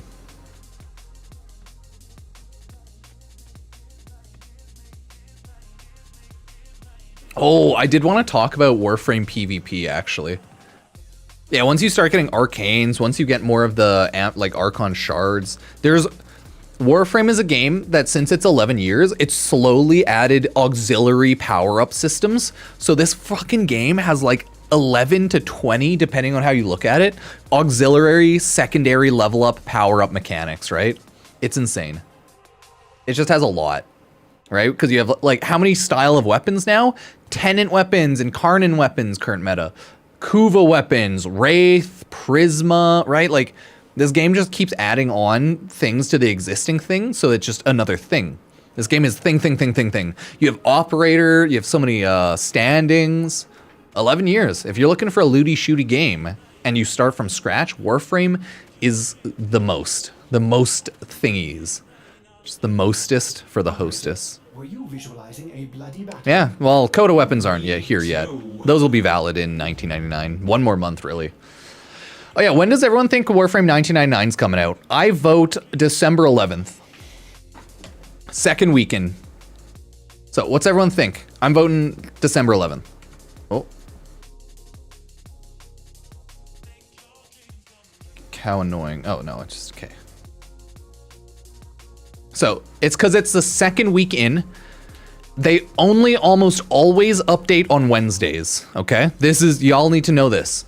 Not always, but almost always major updates to like a 90% chance will be on a Wednesday.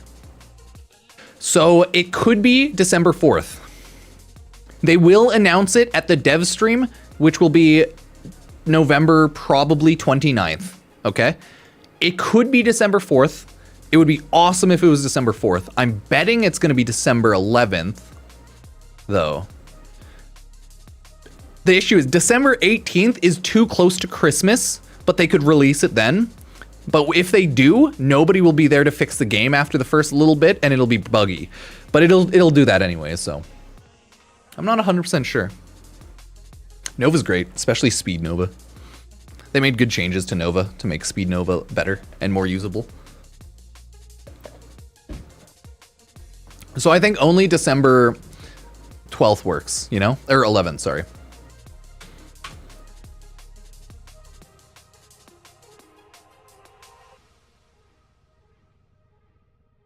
There we go. Are you stupid? Warframe 1999 comes out December, not January. What are you dumb? That's already not happening. If it gets released in January, then it's because they said they'll announce like they fucked up and they had to push it back. But it's already scheduled for December.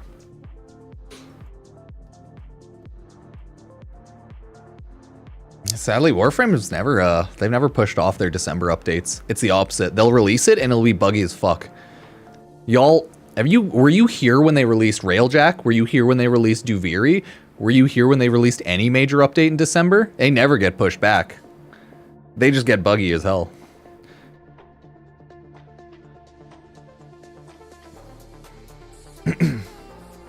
Don't be naive to the Warframe dev cycle. They're pretty good at doing it like clockwork, but like buggy as hell.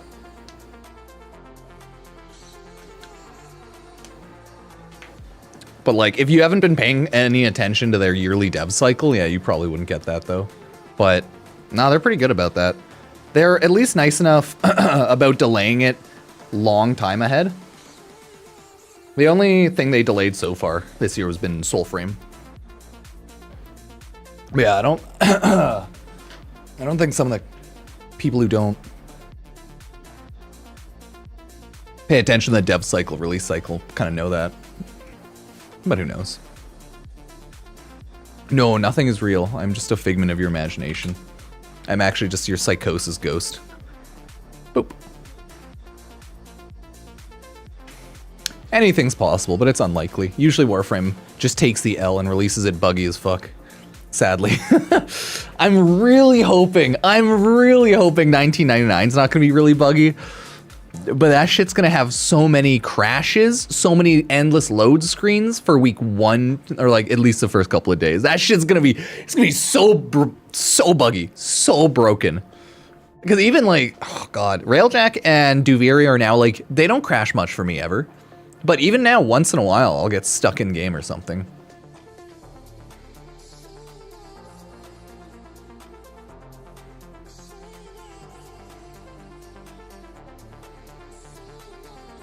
How does the dev cycle work? Poorly. They generally have 2 major updates every year. They'll always do their one in December. But like their mid ones are usually like, was it May or June? But yeah, that's just how Warframe works. They usually do 2, if not 1 major update a year. They try to have their major ones out in December, because like everyone's off break and stuff, it seems. And then throughout there, it's just like, wait and see.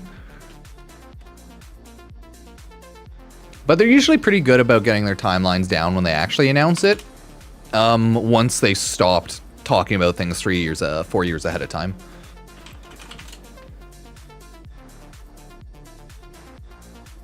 I'm just mainly talking about like the timeline. But yeah, they release things in December for the obvious monetary gain.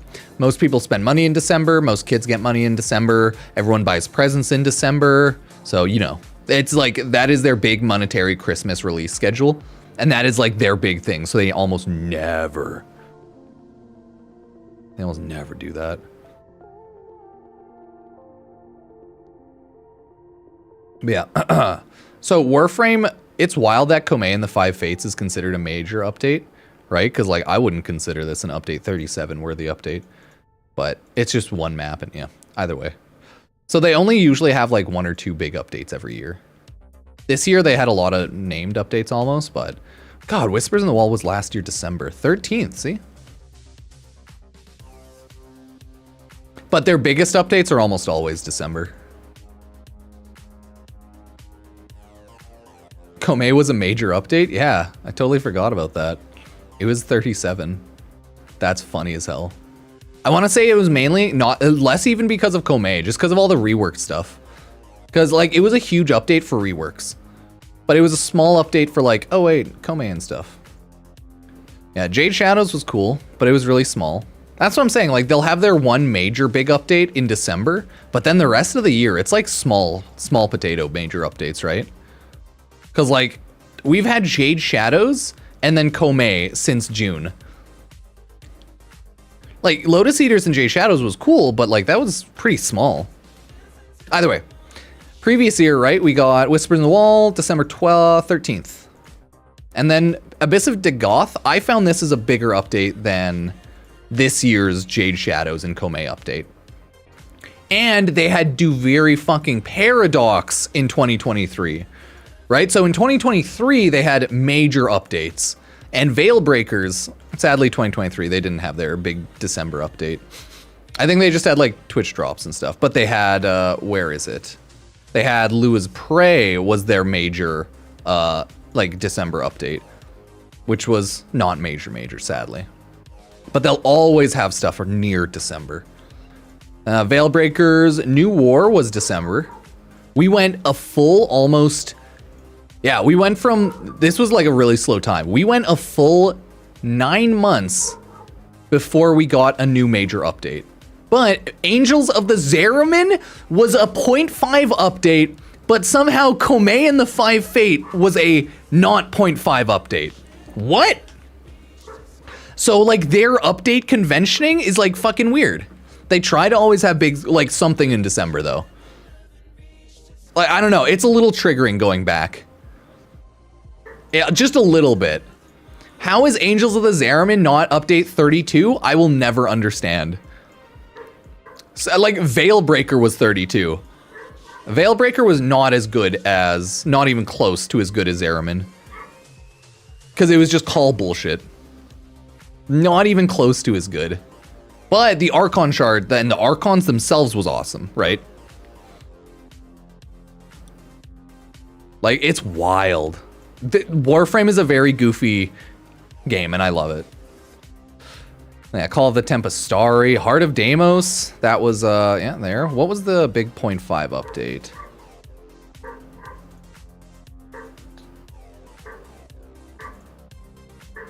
Oh, I guess there wasn't a big one this year. Yeah, they did end up skipping a lot of Decembers eventually. Damn. That was 4 years back, though. Oh my god. Fortune all the way back here. Quest tier list when? Never. Okay. Well, that was fun. Okay, I'm gonna jump off the YouTube stream. And then maybe record another video or two. Maybe we'll do some other stuff. I'll be over streaming on Twitch and stuff for the rest of the day. And hopefully trying to get up some videos. Warframe's a great game, a really good game for most casual or like normal humans to play for like a handful of months and then take a break for a year. 100%. It's a great game for that. But yeah, I'll be on Twitch and stuff, and thank you all.